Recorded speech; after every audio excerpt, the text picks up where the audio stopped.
नमस्कार, स्वागत है आप सभी का। मैं और अभिषेक दोनों आज मेरा स्टूडियो से मौजूद है और पावर ट्रेड की हम शुरुआत करेंगे। अगले 2.5 घंटे आपके लिए पूरा पावर पैक ये शो होगा, जहां पर हम बाजार की तमाम जो क्यूज मिल रहे हैं ग्लोबल मार्केट से वो तो बताएंगे ही। आपको दिन के लिए कौन कौन से स्टॉक्स पे फोकस करना है, यानी स्टॉक से न्यूज और बजट का क्या इंपैक्ट आज भी जारी रहेगा, कौन कौन से ऐसे सेक्टर होंगे, शेयर्स होंगे जिन पर आपको खास तौर से नजर रखनी चाहिए, हमारे एक्सपर्ट्स आपको बताएंगे। तो चलिए शुरुआत कर लेते हैं। बाजार के लिए आज ग्लोबल मार्केट से क्या संकेत मिल रहे हैं, एशियाई बाजार से क्या क्यूज लेना चाहिए और यूएस फ्यूचर से क्या क्यूज मिलना चाहिए और अन्य संकेत कैसे दिख रहे हैं, यह समझते हैं अभिषेक से। अभिषेक, गुड मॉर्निंग। आज आप मुंबई में हैं, बताइए ग्लोबल संकेत यहाँ कैसे दिख रहे हैं आपको? विश्वमोहन, देखिए थोड़े से नरमी के ही संकेत आ रहे हैं। अगर आप देखेंगे एशियाई मार्केट में तो निकेई में जो गिरावट, जो तेजी है वो सिर्फ 200 अंकों के आसपास की है। लेकिन अगर आप देखेंगे अमेरिकी बाजारों में या फिर बाकी एशियन मार्केट्स में तो वहां पर आपको कमजोरी का ही आज भी रुख दिखाई देगा। सारे के सारे बाजार कमजोर हैं एशिया में। आप देखेंगे कि हांगकांग लगभग 450 अंक टूट गया है, 0.25% के आसपास की गिरावट है। चाइना के बाजार में करीब 1% के आसपास की नरमी है। निकेई की जो गेंस है बहुत थिन है। हालांकि शुरुआत अच्छी की थी निकेई ने आज, लेकिन फिलहाल सिर्फ 125 अंकों के आसपास की तेजी पर आपको कारोबार होता हुआ नजर आएगा। अमेरिका में हमने देखा था कि शुक्रवार को एक कमजोरी वाला सत्र रहा था। डाउ जोन्स करीब 180 अंक गिरा था। S&P 500 की बात करें तो वहां पर गिरावट आई थी करीब 0.5% के आसपास की। नेस्डेक गिरा था करीब 225 अंक। S&P 500 लगातार तीसरे सत्र में गिरा था। हालांकि आज जो संकेत आ रहे हैं डाउ फ्यूचर से या फिर S&P फ्यूचर, नेस्डेक फ्यूचर से, वो भी कमजोरी के हैं। डाउ फ्यूचर लगभग 200 अंक नीचे है और अगर हम नेस्डेक फ्यूचर की बात करें तो गिरावट जो है लगभग 350 अंकों के आसपास की है। एक बड़ा डेवलपमेंट हुआ है विश्वमोहन अमेरिका में, जिसकी पूरी दुनिया में चर्चा हो रही है और काफी दिनों से एक कंफ्यूजन की स्थिति थी कि यूएस फेड की कुर्सी पर आगे जेरोम पावेल के बाद कौन बैठेगा। अब डोनाल्ड ट्रंप ने ऐलान कर दिया है केविन वॉर्श होंगे यूएस फेड के अगले चेयरमैन और यूएस फेड के पूर्व गवर्नर रह चुके हैं। तो बाजार में कुछ आशंकाएं थी। आशंका ये थी कि केविन ट्रंप जिसको अपॉइंट करेंगे, क्या वो रेट कट बहुत तेजी से घटा देगा, क्या फेड की जो स्वायत्तता होगी वो कहीं ना कहीं खतरे में पड़ेगी। लेकिन ये सारी आशंकाएं थोड़ी सी पीछे छूटी हैं, क्योंकि केविन वॉर्श यूएस फेड के पूर्व गवर्नर रह चुके हैं और उनको पता है कि यूएस फेड की फंक्शनिंग क्या होती है।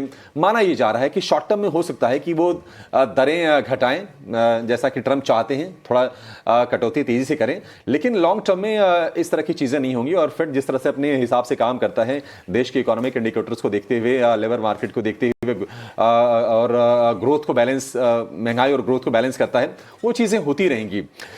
लेकिन हमने इसके चलते देखा कि गोल्ड और सिल्वर में एक शार्प सेल ऑफ आया।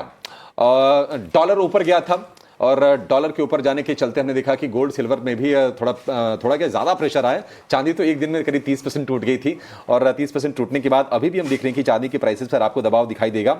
सिल्वर $82 के आसपास के भाव हैं। गोल्ड की बात करें तो 4700 नीचे के गोल्ड के प्राइसेस आ गए हैं। तो शार्प फॉल आया है और प्रेशर के साथ ही कारोबार कर रहे हैं। देखते हैं कि कितनी गिरावट आती है। कल हमने देखा था कि गोल्ड सिल्वर के प्राइसेस में भारतीय बाजार में भी काफी ज्यादा हमें गिरावट देखने को मिली थी। एक और चीज, क्रूड की बात करते हैं। क्रूड में हमने देखा था कि भाव चले गए थे 6 महीने के ऊपरी स्तर पर और ब्रेंट क्रूड के प्राइसेस हो गए थे $71 के आसपास पहुंच गए थे। वहां से गिरावट आई है और $67 प्रति बैरल के नीचे पहुंच गए हैं कच्चे तेल के भाव। ईरान और अमेरिका के बीच थोड़ी तनातनी थी।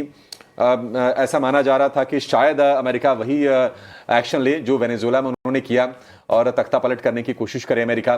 डोनाल्ड ट्रंप ने धमकी भी दी थी, लेकिन डोनाल्ड ट्रंप का एक बयान भी आया है ओवर द वीकेंड और उन्होंने कहा है कि ईरान के साथ उनकी बातचीत चल रही है। तो ये जो जियोपॉलिटिकल थोड़े फियर्स थे, जो कंसर्न्स थे, थोड़े से ईज आउट होते हुए दिखाई दे रहे हैं और उसके चलते देखा था कि क्रूड में जो स्पाइक आया था उस कंसर्न के चलते, क्योंकि अगर ईरान पर अगर अमेरिका हमला करता है, ईरान ने भी कहा था कि हम भी रिटेलिएट करेंगे। उसके बाद स्ट्रेट ऑफ हॉर्मुज से जो 20 लाख बैरल प्रतिदिन की जो सप्लाई होती है कच्चे तेल के, उस पर असर पड़ता।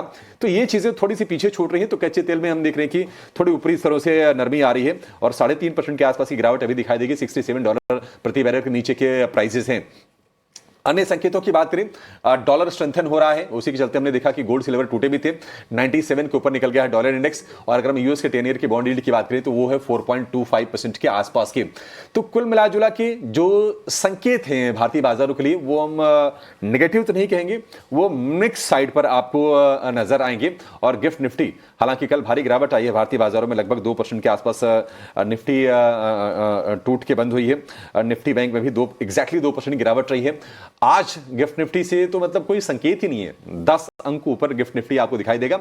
देखते हैं कि बाजार में आज किस तरह का एक्शन देखने को मिलता है, क्योंकि कल के बाजार में पार्टिसिपेशन भी कम रहा होगा विश्वमोहन, वॉल्यूम उसके चलते थोड़े से कम थे। स्विंग्स इसीलिए कल ज्यादा भी आ रहे थे, जब मार्केट होता है तो स्विंग्स आपको ज्यादा देखने को मिलते हैं। और आज एफआईज की भी वापसी होगी भारतीय बाजार में। कल भी उनकी तरफ से सिल का फिगर आया है करीब 600-700 करोड़ रुपए के आसपास का। और एसटीटी जिस तरह से बढ़ा है, निश्चित तौर पर जो कैपिटल मार्केट वाले शेयर हैं उनके अर्निंग्स पर, उनके ईपीएस पर असर पड़ता है। आज के ट्रेड में भी वो फोकस में रहेंगे। कल हालांकि शार्प सेल ऑफ हमने बीएसई हो गया, सीडीएसएल हो गया, एंजल वन, इन तमाम शेयरों में देखा है।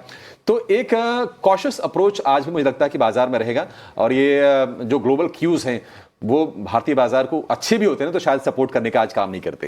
ओके, तो ग्लोबल क्यूज तो ऐसे अच्छे भी नहीं है, लेकिन इंटरनली हम ज़्यादा नज़र रखेंगे। और एक ही चीज़ जो अभिषेक बता रहे थे, उसमें एक अच्छी चीज़ यही है कि कच्चा तेल वहाँ पर नरमी आई है, क्योंकि ईरान के साथ बातचीत है जो शुरू होने की खबर आ रही है, वो अगर होता है तो वो एक पॉजिटिव डेवलपमेंट है। अदरवाइज ज़्यादातर निगेटिव क्यूज ही है ग्लोबल मार्केट से। लेकिन हमारी नज़र पूरी तरह से डोमेस्टिक क्यूज पे रहेगी, क्योंकि बजट हमने कंप्लीट किया है और उसके जो फाइन प्रिंट्स है और इन बिटवीन जो लाइंस निकल कर आएंगे, उनके टेकअवेज क्या है, उसका असर आज भी काफ़ी ज़्यादा दिखेगा। क्योंकि कल पूरे काफ़ी लोग छुट्टियों पे रहे होंगे, उस तरह के पार्टिसिपेशन नहीं दिखे थे, लेकिन आज उसका पूरा असर दिख सकता है। चलिए चलते हैं अपने senior executive editor Sajeet Manghas sir के पास। Sajeet sir, good morning sir. कल आपसे बात हो रही थी एसटीटी के मुद्दे पर और आपने कहा था कि ये उसका उतना ज़्यादा निगेटिव असर नहीं होगा, लेकिन कल जिस तरह की बिकवाली दिखी थी, आपको लग रहा है क्या आज भी बिकवाली दिख सकती है? क्योंकि बाजार ने उम्मीद नहीं की थी कि एसटीटी में अचानक से बढ़ोतरी हो जाएगी, क्योंकि ऑलरेडी हम देख रहे हैं कि फ्यूचर्स ऑप्शंस के जो वॉल्यूम है पिछले कुछ समय में काफ़ी कम हुए थे, ड्राई होते हुए दिख रहे थे, और ऐसे में अनएक्सपेक्टेड मूव था। क्या लग रहा है उसका सर, उसका ओवरहैंग आज भी जारी रह सकता है क्या सर? देखिए, कल का मार्केट जो था, अगर हम वॉल्यूम्स की तरफ से देखें तो उतना इंस्टीट्यूशनल वॉल्यूम बहुत कम थे। म्यूचुअल फंड थे कल ट्रेड कर रहे थे, पर फॉरेन इन्वेस्टर्स नहीं थे और बहुत ही कम थे, मतलब ना के बराबर ही थे अगर जो हम कल का डेटा देखें। कल की जो बिकवाली आई वो प्राइमरीली आपको एसटीटी के आने के बाद आई। बजट में बजट उतना ख़राब नहीं था जितना मार्केट के हिसाब से लग रहा है। पर क्या है कि जिस तरह से लिवरेज पोजीशंस बनी थी मार्केट में, उसमें काफ़ी बिकवाली आई थी और उसके चलते हमने देखा कि मार्केट आखिरी वक्त पे 25,000 के नीचे बंद हुआ। 24,825 के आसपास निफ्टी बंद हुआ और जो निफ्टी बैंक है वो 58,417 पे बंद हुआ। तो वो एक चीज़ है जो थोड़ी सी चिंताजनक है, क्योंकि जो लिवरेज पोजीशन जो उन्होंने लिए थे, जिनके मार्जिन ट्रेड थे, वो सब ट्रेड्स में थोड़ी सी गिरावट आई थी और उसकी वजह से जो डोमिनो इफेक्ट आया था वो भी एक इम्पॉर्टेंट है। इसमें एक कमोडिटी का एक काम हो रहा है इसके अंदर। कमोडिटी में जो मार्जिन ट्रेडिंग हो रही है वो उसके कोलैटरल जो है आपके शेयर्स हैं, और शेयर्स तब कमोडिटी इतने बुरी भयंकर तरह से गिर रहा है, जैसे कि सिल्वर और गोल्ड गिरा पिछले 2 दिनों में। उसके वजह से एक मार्जिन ट्रेड ट्रिगर हो रहा है और वो वहाँ पर अपने पोजीशंस अनवाइंड हो रहे हैं पोजीशंस उसके चलते। तो वो एक इम्पॉर्टेंट चीज़ है जिसके लिए स्ट्रीट को थोड़ा सा देख के चलना पड़ेगा। इसके अलावा जो है बजट बिल्कुल अपने पोजीशन में था, जिसके कैपेक्स में इंसेंटिव्स थे सबके लिए, जो स्कीम्स थी वो भी लगभग थी। कोई ज़्यादा सब्सिडीज़ की बात नहीं हुई इस बजट में। एसटीटी का एक था जिसकी वजह से एक ट्रिगर हुआ, जिसकी वजह से मार्केट थोड़ा गिरा। सजीत सर, कल हमने देखा बाजार में कि फिर से एफआईज की बिकवाली ही आई, आनी भी थी, और कल के सत्र में खास ये रहा कि डीआईज ने भी सेल किया। करीब करीब 700 करोड़ रुपए के आसपास के, और निकासी के ही फिगर है। बीच में एक दिन की 480 करोड़ रुपए के आसपास की हल्की सी एफआईएस की बाइंग आई थी और फिर से शुरू हो गया सेलिंग का जो उनका ढर्रा था। कैसे देख रहे हैं आप, और अब यहां से आगे आपको क्या लगता है कि एफआईएस की रणनीति क्या रहने वाली है? एफआई और डीआई दोनों नेगेटिव थे, मार्जिनली नेगेटिव देखा जाए, पर वॉल्यूम जो अगर हम देखें तो डीआई की तरफ से काफ़ी था और एफआई की तरफ से ज़्यादा कुछ नहीं था। मतलब नेट ग्रॉस सेल जो था 1200 करोड़ के आसपास, ग्रॉस बाय जो है 600 करोड़ के आसपास, तो नेट सेल जो फिगर है 600 करोड़ के आसपास था एफआईएस का। अगर हम उसको पर्सपेक्टिव में डालें तो पूरी वॉल्यूम्स जो थी कल काफ़ी कम थी। जो हम नॉर्मली एक्टिविटी देखते हैं नॉर्मल डे में जहाँ पर एफआईएस पूरे वॉल्यूम से आते हैं, वो नहीं था कल। और आज हम देखेंगे एफआईएस का क्या रिएक्शन रहेगा। इसमें 2-3 चीज़ें हैं जो आप देखिएगा क्या क्या होने वाला है। एक तो है कि आप 10 ईयर का बॉन्ड यील्ड देखिएगा कि क्या ऊपर जाएगा, क्योंकि नेट बोरोइंग बढ़ी है, ग्रॉस बोरोइंग भी बढ़ी है, जिसके तहत 2 लाख करोड़ एडिशनल रेज किया जाएगा मार्केट से, तो वो एक इम्पॉर्टेंट एस्पेक्ट रहेगा। और उसके वजह से थोड़ा सा रुपी में भी प्रेशर आएगा, तो रुपी 92 का जो बैरियर है वो उसको भी तोड़ने की उम्मीद है जब खुलेगा आज। तो ये 2 चीज़ों को आप नज़र में रखिएगा। और एफआईएस का जो है पोजीशन जो है, हालांकि एससीटी बड़ा है, तो जो एफआईएस हाई फ्रिक्वेंसी ट्रेड करते हैं उनके लिए थोड़ा सा प्रॉब्लम हो जाता है, क्योंकि ऑप्शंस और फ्यूचर्स दोनों में एससीटी बढ़े हैं तो उनको देना पड़ेगा। But at the same time कुछ पॉजिटिव भी हैं उनके लिए। ब्रोकर्स जो उनको चार्ज करते थे जिस पे जीएसटी लगता था, अब नहीं लगेगा, तो ब्रोकर्स के लिए थोड़ा सा फ़ायदेमंद है, थोड़ा सा मार्जिन उनके कम होंगे, तो वो भी एक फैक्टर है जिस पे आप देखें।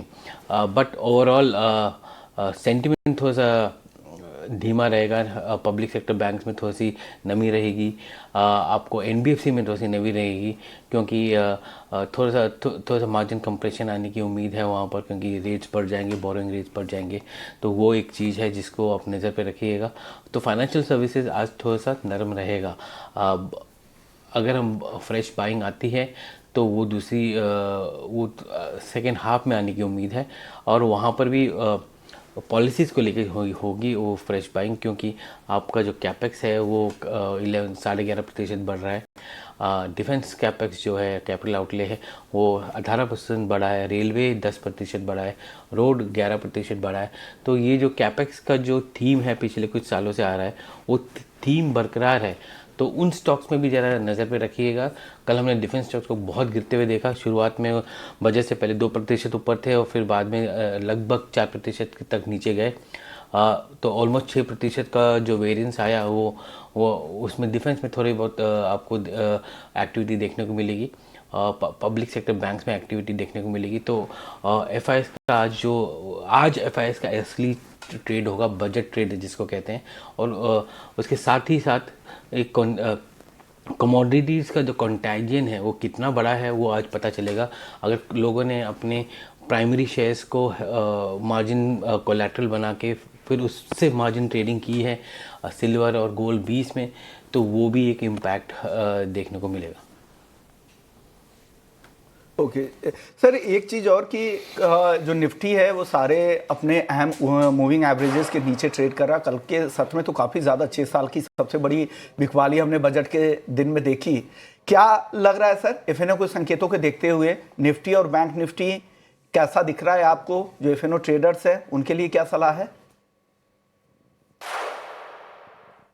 देखिए, एफएनओ की वॉल्यूम्स कल कम थे, बट अगर हम ऑप्शंस को देखें तो कॉल राइटिंग हुई थी 25,000 में, जिसका मतलब ये है कि 25,000 में थोड़ा सा रेजिस्टेंस आ रहा है। और अनवाइंडिंग हमने देखा था 25,000 और 24,900 में।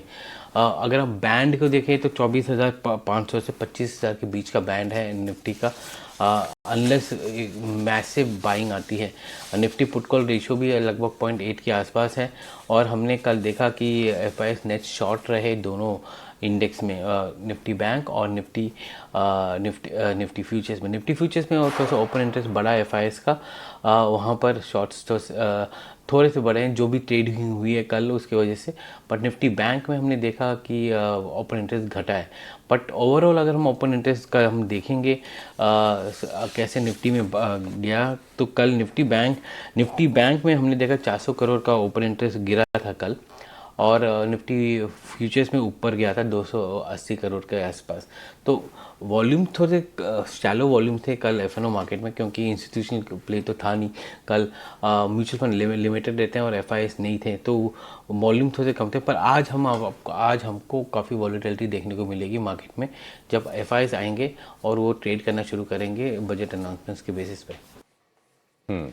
सजीत सर, आखिर में एक सवाल फिर से बजट पर। बजट में हमने देखा कि डायरेक्ट बेनिफिट देने के बजाय सरकार ने इंफ्रा डेवलपमेंट पर फोकस किया है। तो लॉन्ग टर्म के हिसाब से इसको कैसे आप देख रहे हैं, और इकोनॉमी को कितना ये स्टिमुलेट करेगा?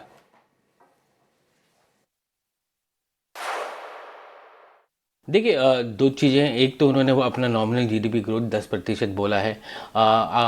डेट टू जीडीपी रेशियो जो है 55.6% किया है। थोड़ा सा अनुमान से थोड़ा सा ज़्यादा है, पर उसके वजह से जो कारण जो होता है कि उन्होंने थोड़ा सा एडिशनल बोरोइंग्स डाली हुई है 2 लाख करोड़ की। अब वो जो 2 लाख करोड़ का इम्पैक्ट है वो बॉन्ड मार्केट में देखने को मिलेगा, जहाँ पर बॉन्ड डील्स ऊपर जाएंगे और रुपी डेप्रिशिएट करेगा। उसका इम्पैक्ट जो है पीएसयू बैंक्स को भी देखने को मिलेगा, क्योंकि वहाँ पर इसको पीएसयू बैंक्स को अब्जॉर्ब करना पड़ेगा, और एनबीएफसीज में देखना पड़ेगा, क्योंकि उनकी ओवरऑल कॉस्ट ऑफ बोरोइंग थोड़ी बढ़ेगी। बट अगर हम macro economic point of view से देखें तो ये ट्रेंड, कैपेक्स साइकिल का ट्रेंड बरकरार है। हमने देखा कि Q3 में कुछ ग्रीन शूट्स हैं जहाँ पर प्राइवेट कैपेक्स वापस आ रहा है। पब्लिक कैपेक्स काफ़ी हेल्दी है। गवर्नमेंट ने अपना कैपेक्स लेवल भी हाई रखा है। अगर रेलवे को देख ले, रोड को देख ले, डिफेंस को देख ले, तो ये सारे के सारे टोटल कैपेक्स का अगर हम देखें तो लगभग 1/4 हिस्सा है ये पूरे कैपेक्स का, और वहाँ पर कैपेक्स बहुत तेज़ी से आगे जा रहा है, 10 से 12% के बीच में, और डिफेंस में तो 18% तक जा रहा है। तो वो एक इम्पॉर्टेंट चीज़ है जिसको आप देखिए। और हमने जो टैक्स हॉलीडे आया है डेटा सेंटर्स वगैरह के लिए, वो भी एक इम्पॉर्टेंट है, क्योंकि आगे जाके हम देखेंगे कि काफ़ी सारी इन्वेस्टमेंट डेटा सेंटर्स में आ सकती है इसकी वजह से, क्योंकि गवर्नमेंट जो टैक्स हॉलीडे 20 साल का टैक्स हॉलीडे दे रहा है, वो भी एक इम्पॉर्टेंट एक्टिविटी है जो 2047 तक देने की बात करें। तो हम इंडिया को एक डेटा सेंटर हब बनाने की बात कर रहे हैं जहाँ पर टैक्स हॉलीडेज आएंगे, तो उसकी वजह से भी काफ़ी इन्वेस्टमेंट्स इंडिया में आएंगे आगे जाके। तो उसके वजह से आप पावर स्टॉक्स को भी देखिएगा, क्योंकि पावर स्टॉक में अब इन्वेस्टमेंट्स आना शुरू हो जाएंगे, क्योंकि डेटा सेंटर्स को पावर चाहिए, और पावर के लिए हमको कैपेसिटी बिल्ड करनी पड़ेगी। तो काफ़ी स्टॉक्स हैं, Adani green, Adani power, Tata power, JSPL, ये सब में हम देखेंगे कि रिन्यूएबल भी आएगा और दूसरा थर्मल भी आएगा। तो ये सारी चीज़ें जो हैं वो एक तरह से एक साइकिल की शुरुआत है, जो अगले कुछ बरसों में, 5-10 सालों में ये मैच्योर होके ये कैपेसिटीज इंक्रीज़ करेगा। तो इंसेंटिव्स हैं आज के डेट में कि आप पावर बनाएं ताकि डेटा सेंटर्स को पावर कर सकें, और डेटा सेंटर्स के लिए इंसेंटिव्स है कि आपके पास टैक्स हॉलीडे है, और जो हाइपर स्केलर्स हैं जैसे आपके अमेजोन हो गया, माइक्रोसॉफ्ट हो गया, गूगल हो गया, वो आके यहाँ पर सेटअप करेंगे, तो इंडियन डेटा सेंटर्स में जो आप इन्वेस्ट करेंगे उसके लिए आपको टैक्स हॉलीडे मिल रहा है। तो वो एक माहौल बन रहा है कि हम यहाँ से कैसे इन्वेस्टमेंट को फोकस करें न्यू एरियाज़ में, न्यू एनर्जी में, और न्यू टेक्नोलॉजी में। सर, अब इक्विटी के बाद कमोडिटी बाजार की भी चर्चा करना जरूरी है, क्योंकि उसने भी सेंटीमेंट काफी ज्यादा खराब किया है सोने चांदी में। हालांकि आज इंटरनेशनल मार्केट में कॉमेक्स सिल्वर में थोड़ी तेजी, थोड़ी रिकवरी की कोशिश जरूर है, लेकिन गोल्ड अभी भी दबाव में है। हल्की तेजी की कोशिश दिख रही थी, लेकिन फिर से वापस से कमजोर हो गया है। क्या लग रहा है सर, यहाँ के ETF तो लगातार लोअर सर्किट ही लगा रहे हैं, और वही आज भी होने वाला है। आपको कैसा दिख रहा है कमोडिटी मार्केट का ओवरऑल इक्विटी मार्केट पर, उसका क्या असर होगा? आप इस सेंटीमेंट को कैसे देख रहे हैं? देखिए, दो चीज़ें हैं। मैं नंबर देख रहा था, पिछले एक हफ्ते में अपना कमोडिटीज़ में अगर हम देखें तो मार्जिन ट्रेड्स बढ़े हैं, बहुत तेज़ी से बढ़े, क्योंकि हमने सिल्वर के रेट्स भी बढ़ते हुए देखे और गोल्ड के रेट भी बढ़ते हुए देखे। उसके चलते गोल्ड ETFs और गोल्ड सिल्वर ETFs में काफ़ी डिमांड आया है। अगर हम मार्जिन ट्रेंड का डेटा देखें तो 23 जनवरी से लेके 30 जनवरी तक निप्पॉन सिल्वर 20 का जो मार्जिन ट्रेड का फंडिंग है वो 1700 करोड़ 1750 करोड़ के आसपास आ गया है, जो कि एक तरह से 400 करोड़ की इंक्रीज़ हुई है मार्जिन ट्रेड सिर्फ निप्पॉन में। निप्पॉन 20 की बात कर रहा हूँ, जिसको कहते हैं हम सिल्वर 20। और गोल्ड 20 की हम बात करें तो वहाँ पर जो मार्जिन ट्रेड इंक्रीज़ हुआ है 261 करोड़। ये बाकी सब स्टॉक्स में मार्जिन ट्रेड्स गिरे हैं। लोगों ने बजट में जाते जाते अपने पोजीशन से कम किए हैं, बट ये दो में काफ़ी हद तक बढ़ा है। वो एक तरह से लगभग ये सोचिए कि 700 करोड़ का ये additional funding, additional margin trade आया है। तो नॉर्मली ये कैसे चलता है, आपके पास स्टॉक्स हैं और स्टॉक की वैल्यू 100 रुपये है, तो उस पर हेयर कट मिलता है आपको 20 रुपये का, और उसके बाद 80 रुपये आपको मिलता है, और 80 रुपये को आप 400 रुपये, उस 80 रुपये से आप 400 रुपये का मार्जिन ट्रेड कर सकते हो। तो जो अगर मैं कह रहा हूँ 1700 करोड़ का है, तो ये सोचिए कि इसका कोलैटरल जो पीछे है वो स्टॉक्स होंगे, और अगर सडनली सिल्वर में 30% या 40% भाव गिरता है और बेच नहीं पाते लोग उसको, जैसे सिल्वर ETF बेच नहीं पाए थे कल, तो वहाँ पर मार्जिन ट्रेड ट्रिगर हो जाता है और जो कोलैटरल्स हैं उसको बेचा जाता है ताकि पैसा रिकवर कर सके। तो वो हमने कल देखा है, कुछ बड़े बड़े स्टॉक्स में रिलायंस भी गिरा है बुरी तरह कल, बाकी भी गिरे हैं। हम जो जितने भी फ्लैगशिप स्टॉक्स होंगे उस पर एक नज़र रखिएगा, क्योंकि वहाँ वो कोलैटरल होंगे कुछ मार्जिन ट्रेड्स के लिए, और वहाँ पर वो स्टॉक्स कटेंगे, जिसकी वजह से रिकवरी होगी मार्जिन ट्रेड्स की, और उसका इम्पैक्ट जो है मार्केट में आएगा। ठीक है सजी सर, बहुत शुक्रिया ये सारी चीज़ें बताने के लिए। देखते हैं कि बाजार में आज की चाल किस तरह की होती है। कल तुमने देखा कि लगभग 10 लाख करोड़ रुपए का मार्केट कैप साफ हो गया BSE लिस्टेड कंपनी से, और बजट के दिन 6 साल की सबसे बड़ी गिरावट हमने देखी है बाजार में। और FIs ने कल बेचा कम है। टोटल अगर हम FIs की वॉल्यूम की बात करें तो लगभग 1800 करोड़ रुपए के आसपास की रही है वो। तो क्या FIs आज बेचने आएंगे बाजार में, कि आज हम परेशानी देखेंगे? गिफ्ट निफ्टी फिलहाल आपको शांत अवस्था में नजर आएगा, लेकिन एक बार ओपनिंग हो जाए उसके बाद ही आपको ना बाजार आधे घंटे में स्टेबल हो, फिर ही कोई रणनीति बनानी चाहिए। अपने एक्सपर्ट को थोड़ी देर में जोड़ेंगे और उनसे समझेंगे कि बाजार में आज आपकी रणनीति क्या होनी चाहिए और कहां पर ट्रेडिंग की अपॉर्चुनिटीज आपके लिए बनते हुए दिखाई देंगे। लेकिन उसके पहले जरा ये समझ लेते हैं, हालांकि खबरें थोड़ी लिमिटेड हैं, नतीजे आए उसकी भी संख्या थोड़ी सीमित है, लेकिन हमारे साथ हमारी सहयोगी मिताली जुड़ गई हैं अर्निंग्स का और खबरों का अपडेट लेकर। Mitali good morning. पहले आपसे जानेंगे कि अर्निंग्स कौन कौन सी आई हैं कल बाजार बंद होने के बाद या फिर बाजार के दौरान? जी, सबसे पहले लेटेंट व्यू की बात कर ले तो रिजल्ट्स में करीबन रेवेन्यू में करीबन 22% का इजाफा देखने को मिला है। प्रॉफिट आफ्टर टैक्स में करीबन 20% की ग्रोथ कंपनी ने दिखाई है।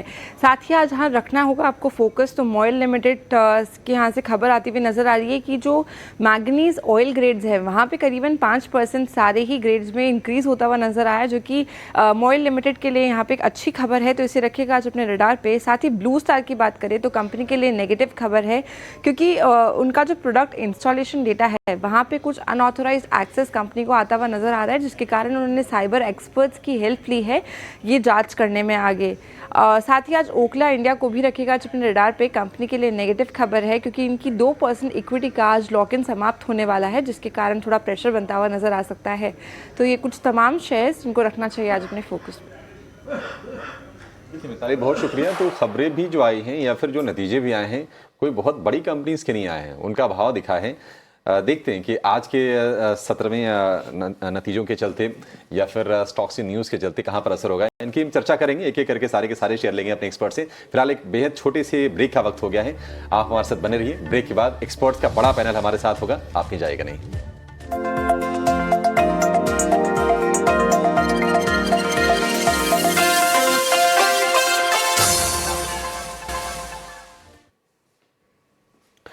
ब्रेक के बाद आपका फिर से स्वागत है। और आज हम देखिए बाजार में देखेंगे कि कल की गिरावट के बाद शायद गिरावट फिर से एक्सटेंड होती हुई नजर आएगी। कल हमने 2% की गिरावट देखी, हालांकि लोअर लेवल से निफ्टी ने संभलने की कोशिश की, लेकिन लास्ट आवर के ट्रेड में हमने देखा कि बाजार में फिर से बिकवाली का दबाव बन गया और निफ्टी की जो गिरावट रही लगभग 500 अंकों के आसपास की रही। निफ्टी बैंक की गिरावट रही करीब 1200 अंकों के आसपास की, भारी सेल ऑफ हमने देखा और SBI जैसा शेयर लगभग 5.5% टूट गया। निफ्टी का दूसरा सबसे ज्यादा गिरने वाला शेयर रहा। मेटल में तो कोहराम पहले ही मचा हुआ था और कल भी हमने देखा कि हिंडाल्को का शेयर लगभग 5% के आसपास की गिरावट के साथ ही बंद हुआ है। तो ये गिरावट का जो दौर है ये लगातार जारी है। और कल अगर हम बायबैक वाली खबर से थोड़ा IT शेयरों को सपोर्ट मिला और TCS, विप्रो, इसके अलावा इन्फोसिस, ये सारे के सारे शेयर निफ्टी के टॉप गेनर्स में शामिल रहे। लेकिन कुल मिलाजुला के 43 शेयर कल के सत्र में कमजोरी के साथ बंद हुए हैं और सिर्फ 7 शेयरों में तेजी रही। डिजिटल पेमेंट को लेकर स्पेशली UPI को लेकर, रुपए क्रेडिट कार्ड, डेबिट कार्ड को लेकर वित्त मंत्री की तरफ से कुछ पॉजिटिव ऐलान आए और उसके चलते हमने देखा कि पेटीएम में 2% के आसपास की तेजी रही। पेटीएम जो रहा सबसे ज्यादा चढ़ने वाला शेयर रहा वायदा में।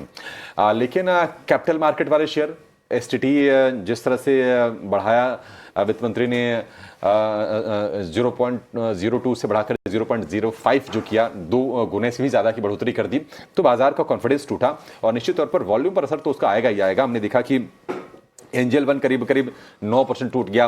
BSE लिमिटेड के शेयर में 8.5% के आसपास की भारी गिरावट रही और सोना चांदी जो टूट रहे हैं और उसके चलते हमने देखा कि मुथूट फाइनेंस हो गया, मणप्पुरम फाइनेंस हो गया, ये तमाम शेयर कल के सत्र में हमने कोहराम वहां पर मचते हुए दिखा। तो आज बस दुआ कीजिए कि कल जैसा भयावह सत्र आज ना हो।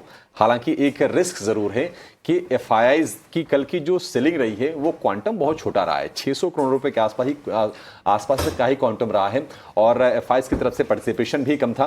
तो निश्चित तौर पर आज एक वो तनाव तो है। अभी गिफ्ट निफ्टी अभी हम थोड़ी देर पहले देख रहे थे कि हरे निशान में दिखाई दे रहा था, लेकिन धीरे धीरे गिफ्ट निफ्टी में भी वो स्लाइड आना शुरू हो गया है और लगभग आपको 15-20 अंकों के आसपास की आपको नरमी नजर आएगी। तो ये आज के लिए जो सेटअप है, ग्लोबली भी हम देख रहे हैं कि कोई ऐसी एनकरेजिंग चीजें नहीं है। एशिया में भी ज्यादातर जो बाजार हैं वो आपको गिरावट के साथ ही कारोबार करते हुए नजर आएंगे। और निकेई जो थोड़ा मजबूत खुला था, लेकिन ऑफ लेट उसमें भी हमने देखा कि सारे के सारे जो गेन्स थे वो इरोड हो गए हैं और सिर्फ 100 अंकों के आसपास की बढ़त पर कारोबार हो रहा है। भारतीय बाजार के लिए एकमात्र चीज जो हमारे पक्ष में दिखाई दे रही है वो है कच्चे तेल में ऊपरी स्तरों से हमने जो प्रेशर देखा है, $70-71 के रेंज में कच्चा तेल चला गया था और अब 3% के आसपास की प्रॉफिट टेकिंग है और भाव आगे हैं गिर के $67 के आसपास। तो बाजार के लिए आज के जो संकेत हैं FIs के फ्रंट पर नेगेटिव हैं। अगर आप ग्लोबल क्यूज देखेंगे तो वो भी आपको थोड़े नेगेटिव नजर आएंगे और कल जो सेल ऑफ इंटेंसिफाई हुआ है और आज भी ऐसी कोई अगर हम नतीजों के फ्रंट पर बात करें या फिर किसी खबर की बात करें वो पॉजिटिविटी नहीं दिखाई दे रही है। कल तो बड़े शेयर भी टूटे हैं। SBI जैसा शेयर टूटा, 5% गिरावट रही।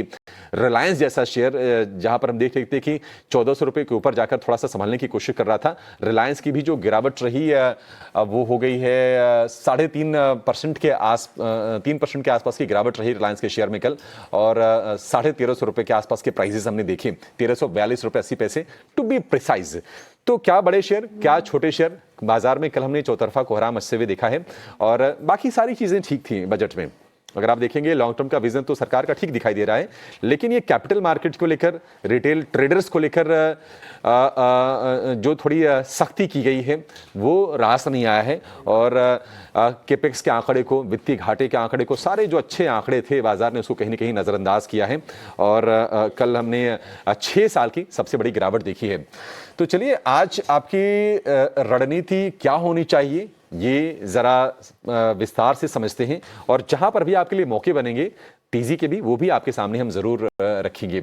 हमारे 3 एक्सपर्ट तैयार हैं कल दिन भर ET नाउ स्वदेश पर, जो हम बजट का महा कवरेज कर रहे थे। हमारे ये तीनों एक्सपर्ट हमारे साथ स्टूडियो में बने हुए थे और आज ही हमारे साथ हैं रचित खंडेलवाल हैं, अंशुल जैन हैं और प्रदीप हल्दर हैं।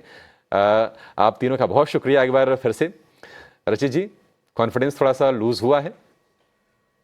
सर बोलूंगा एक बार पहले सबकी कमेंट्री ले लीजिए, मैं थोड़ा सा सस्पेंस एंड में। नहीं, क्यों सस्पेंस आप रखना चाह रहे हैं सर? क्योंकि देखिए अभी क्या हो गया, पूरी सिचुएशन जो हो गई है, कल मार्केट ने जिस तरीके से रिएक्ट किया, there was only one point of reaction, STT.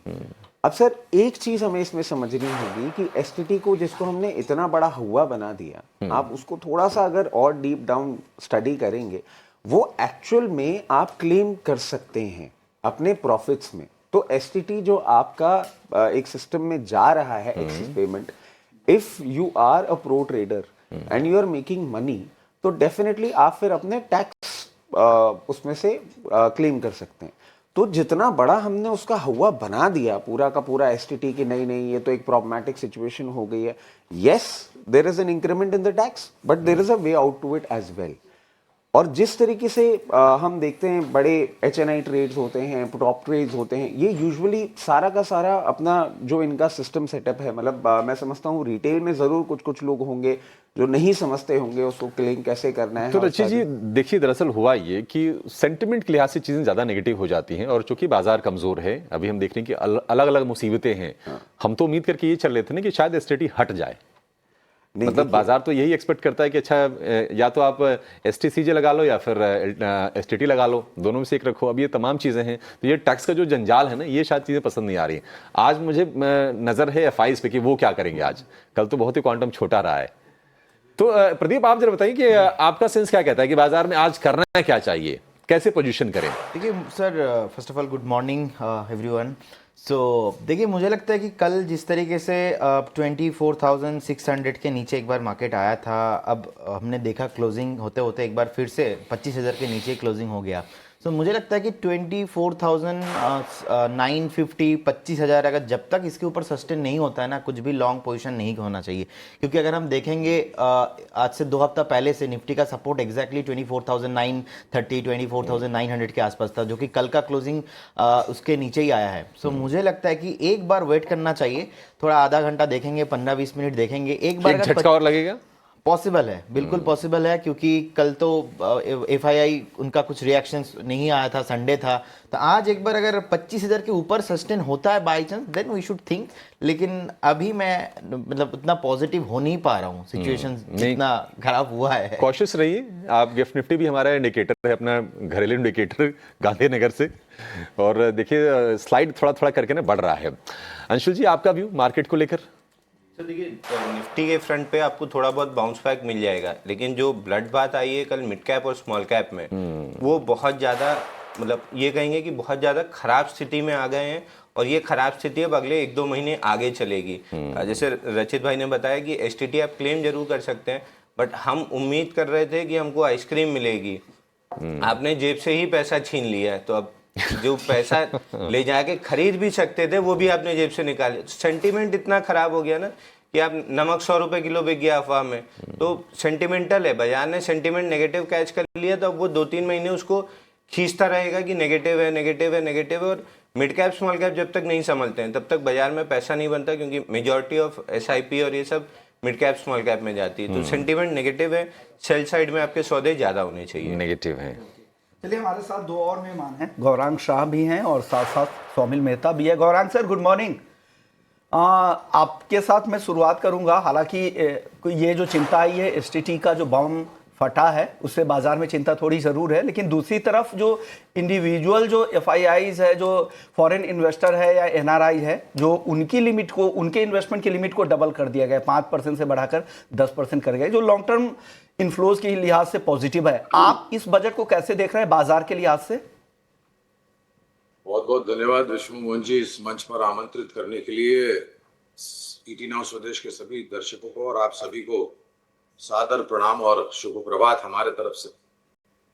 एक छोटा डिस्क्लोजर पहले देते थे, क्योंकि स्टॉक स्पेसिफिक भी चर्चा करेंगे हम विष्णु मोहन जी, के जो भी निवेश लायक रणनीति आज प्रातःकाल इस कार्यक्रम में रखेंगे, ये हमारी research team, fundamental research team की तरफ से राय है। इसमें हमारी कंपनी जियोजित अथवा मेरा किसी भी प्रकार का व्यक्तिगत निवेश नहीं है, ना ही किसी प्रकार का वित्तीय लाभ मिलता है, ना ही किसी प्रकार का कॉन्फ्लिक्ट ऑफ इंटरेस्ट। लेकिन इसी स्तर पर राय हम हमारे क्लाइंट्स को देते हैं, संभव है कि उनका निवेश। तो देखिए विष्णु मोहन जी, पहले तो हमने बजट के पहले भी हमारे ही चैनल ईटी नाउ स्वदेश पर आकर के बजट को लेकर के टिप्पणी करी थी, और हमने ये कहा था कि ज्यादा उम्मीदें, अनुमान या फिर एक उम्मीदों की सूची नहीं रखनी चाहिए, क्योंकि ये सरकार पिछले 13 साल से बजट पेश कर रही है।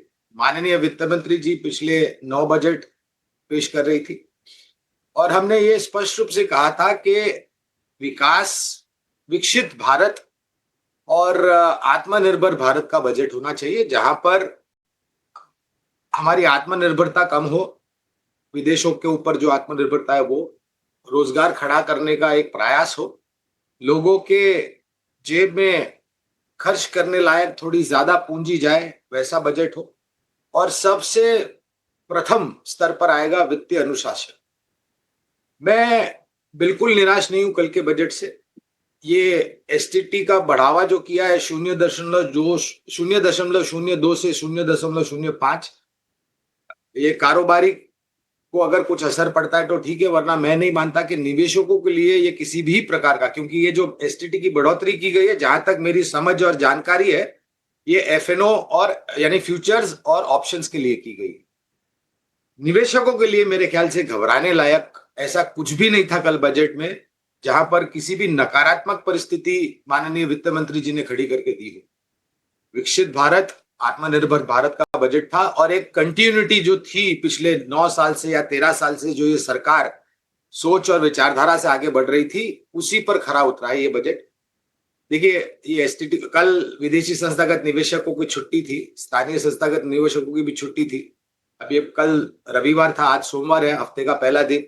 शायद हो सकता है कि कुछ दबाव के साथ शुरुआत हो, लेकिन अगर आप कारोबारी है तो आपकी बुद्धिमत्ता का प्रयोग कीजिए। अगर आप निवेशक है तो मेरे ख्याल से जो करेक्शन हमने देखा है पिछले कुछ समय में, और जो सर्वोच्च स्तर हमने छुआ था करीबन 26,300 के पार का, और जो स्तर हमने कल भी अगर आप देखें 2100 पॉइंट की गिरावट सेंसेक्स में थी और 700 पॉइंट से ज्यादा की गिरावट निफ्टी में थी। रिकवरी हुई, फिर बाद में वापस गिरावट हुई बाजार बंद होते होते। तो कहीं ना कहीं मुझे लग रहा है कि ये जो परिस्थिति है ये कुछ घंटों या दिन के लिए होगी, उसके बाद ये इतिहास बन जाएगा और बाजार अपने आप को संभालने का प्रयास करेगा। मेरा ज्यादा ध्यान जो है वो तिमाही नतीजों पर है, भारत सरकार की नीतियों पर है, और आने वाले समय में जिस प्रकार से परिस्थितियां उभर के आएगी अंतर्राष्ट्रीय स्तर से, उस पर ज्यादा निर्भर है। मुझे नहीं लग रहा है कि कल बजट में ऐसा कुछ भी नकारात्मक था निवेशकों के लिए कि आपको एक अनिश्चितता का वातावरण सामना करना पड़ा। इन्वेस्टर के लिए कुछ भी ऐसा नहीं था बाजार में, और डेफिनेटली जिनका लॉन्ग टर्म विजन है उनके लिए कोई चिंता करने की जरूरत नहीं है। सौमिल, आप बता दीजिए, आज आपने क्या आइडेंटिफाई किया है? कल की बड़ी गिरावट के बाद आप आज किस साइड में बैठेंगे? ट्रेड के मौके आपको क्या दिख रहे हैं आज? Good morning to everyone. Overall अगर आप देखें तो मार्केट का स्ट्रक्चर वीक ही था। वीकली मंथली चार्ट्स पर लो टॉप लो बॉटम फॉर्मेशंस थे। 200 डेली मूविंग एवरेज के आसपास हम कंसोलिडेट कर रहे थे। एक छोटा बाउंस एक्सपेक्टेड था 25,500 25,600 तक का, which was 20 daily moving average. उससे थोड़ा कम बाउंस आया है, लेकिन ओवरऑल अगर आप स्ट्रक्चर देखें तो वीक ही है। डाउन ट्रेंड में हम चल रहे हैं from last 1.5 month, probably 2 months। So I am not very surprised कि ये ट्रेंड कंटिन्यू हो रहा है। नेगेटिव साइड व्यू अभी भी नेगेटिव है। ऊपर में जो रेजिस्टेंस अब बन गया है, that is 200 daily exponential moving average, जो एक सपोर्ट था, दैट इज 25,165। सो ये एक अब रेजिस्टेंस बन जाएगा और सेल ऑन राइज की स्ट्रैटेजी रखनी चाहिए। आज थोड़ा सा बाउंस आए तो वहां पर हमें वीक स्टॉक्स को चुन के शॉर्ट करना चाहिए। मेरे कुछ मैंने चुने हैं 2 स्टॉक्स। पहला है चोला फाइनेंस। एक छोटा सा कंसोलिडेशन नीचे की तरफ टूटा है, 200 डेली मूविंग एवरेज के नीचे चल रहा है, एंड यहाँ पर मुझे लगता है कि अच्छी खासी गिरावट आ सकती है, बिकॉज अब ये यहाँ से मीडियम टर्म में रिवर्स हो रहा है। So stop loss would be 1622, लेकिन थोड़ा बाउंस आए फिर कीजिएगा शॉर्ट आज, और टारगेट होगा 1500 नीचे में। दूसरा स्टॉक जो चुना है वो JSW एनर्जी है। कई बार हमने आपके शो में बात भी की है। On the short side already एक डाउन ट्रेंड में चल रहा है, फिर से एक छोटा सा कंसोलिडेशन नीचे टूटा है। Stop loss would be 462 and target would be 410। JSW energy के लिए स्टॉप लॉस 462 और टारगेट होगा 410 का शॉर्ट करने की सलाह है। सोमेल भाई, एक बार जरा आप चोला फाइनेंस के भी जरा टारगेट और स्टॉप लॉस बताएंगे क्या फिर से? बिल्कुल। चोला फाइनेंस का जो मेरा स्टॉप लॉस है वो 1622 है और टारगेट होगा 1500। ये दो शेयर होंगे सोमेल मेहता की तरफ से, लेकिन बाकी एक्सपर्ट्स के पास भी ढेर सारी ट्रेडिंग की रणनीति होगी। हालांकि थोड़े कॉशियस अप्रोच हमारे एक्सपर्ट्स के दिखाई दे रहे हैं, बट ट्रेड तो आपको मिलेंगे, दिन भर मिलेंगे।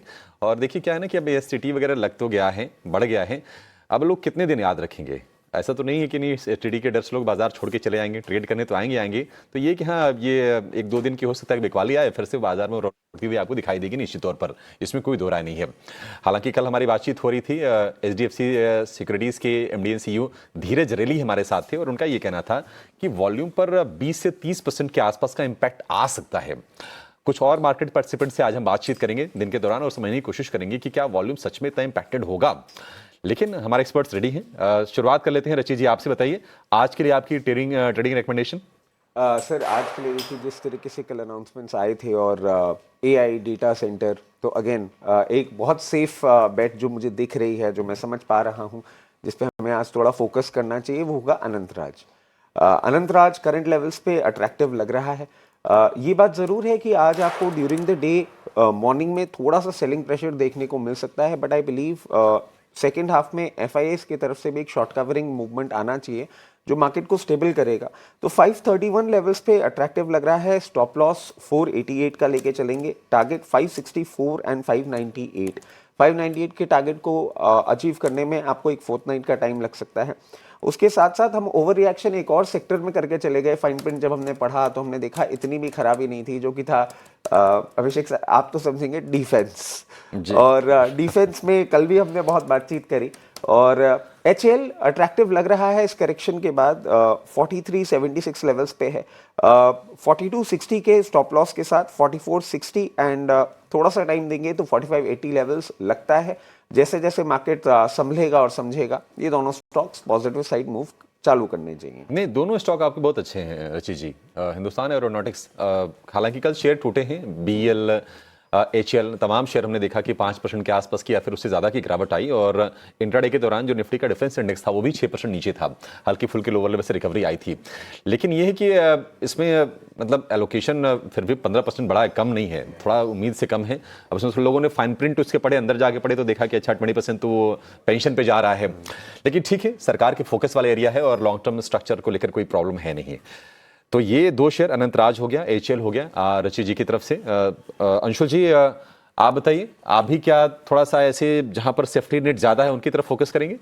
सर देखिए, जहाँ रिलेटिव स्ट्रेंथ है वहाँ बाई करना है, जहाँ रिलेटिव वीकनेस है वहाँ सेल करना है। परफेक्ट। दूसरी चीज़ जो हम बात कर रहे थे कि कल एफआईआई का पार्टिसिपेशन नहीं दिख रहा था, अगर भाव कॉपी से डेटा उठाएं तो फ्यूचर्स पे 10,000 कॉन्टैक्ट शॉर्ट ऐड हुए हैं एफआईआई के, और नेट पोजीशन अगर मिला लें फ्यूचर प्लस ऑप्शन, फ्राइडे को क्लोजिंग थी 6,92,000 कॉन्टैक्ट शॉर्ट और कल के भाव कॉपी में आया है 8,87,000 कॉन्टैक्ट शॉर्ट, यानी लगभग 1,90,000 शॉर्ट ऐड हुए हैं। तो अब इतनी शॉर्ट के बाद जगह बहुत कम है कि और शॉर्ट ऐड करें, कहीं ना कहीं शॉर्ट कवरिंग आनी चाहिए अगले 2-3 दिन में। तो दोनों रिलेटिव जहाँ स्ट्रेंथ थी वहीं पे बाइंग रहेगा। 6 हफ्ते का इंडसइंड बैंक में फ्लैग पैटर्न का ब्रेकआउट आया था, कल के पैनिक में वही रीटेस्ट हुआ है, तो इंडसइंड बैंक बाई करके चलना चाहिए 895 रुपये में। 885 का स्टॉप लॉस रहेगा और 910 रुपये का टारगेट रहेगा। दूसरा थोड़ा डिफेंसिव साइड से बाई दे दूंगा टोरेंट फार्मा, यहाँ पे 106 दिन का फ्लैट बेस का ब्रेकआउट था, उसी को रीटेस्ट करके नैरो रेंज के साथ क्लोज किया है, तो टोरेंट फार्मा को भी बाई करना चाहिए 3,990 में। 3,940 का स्टॉप लॉस रहेगा और 4,050 का टारगेट रहेगा। ठीक है, ठीक है, 3,940 का स्टॉप लॉस, 4,050 के टारगेट होंगे और इंडसइंड बैंक के लिए भी खरीदारी की ही सलाह है। 885 रुपये का स्टॉप लॉस होगा, 910 रुपये के टारगेट होंगे। तो बाजार में अभी ना जिस तरफ का ट्रेंड है उस तरफ के आप ट्रेड भी लीजिए और ये अब जो बाजार की दिशा क्या होगी ये शायद हो सकता है कि अगले 2-3 सत्र में जाके ये सेटल हो। एफआईज की तरफ से शॉर्ट पोजीशन ऐड तो हुई है, हालांकि अगर आप कल देखेंगे, कल वैसे अगर देखेंगे उनका ट्रेड तो लगभग 1800-1900 करोड़ रुपए के आसपास की उन्होंने टोटल ट्रेडिंग की, बहुत कम पार्टिसिपेशन उस तरह से रहा है अगर कैश के लिहाज से देखेंगे तो। लेकिन प्रदीप आपकी राय, आप बताइए, आप कहाँ पर बुलिश हैं, बेरिश हैं, क्या ट्रेड होंगे आज के लिए?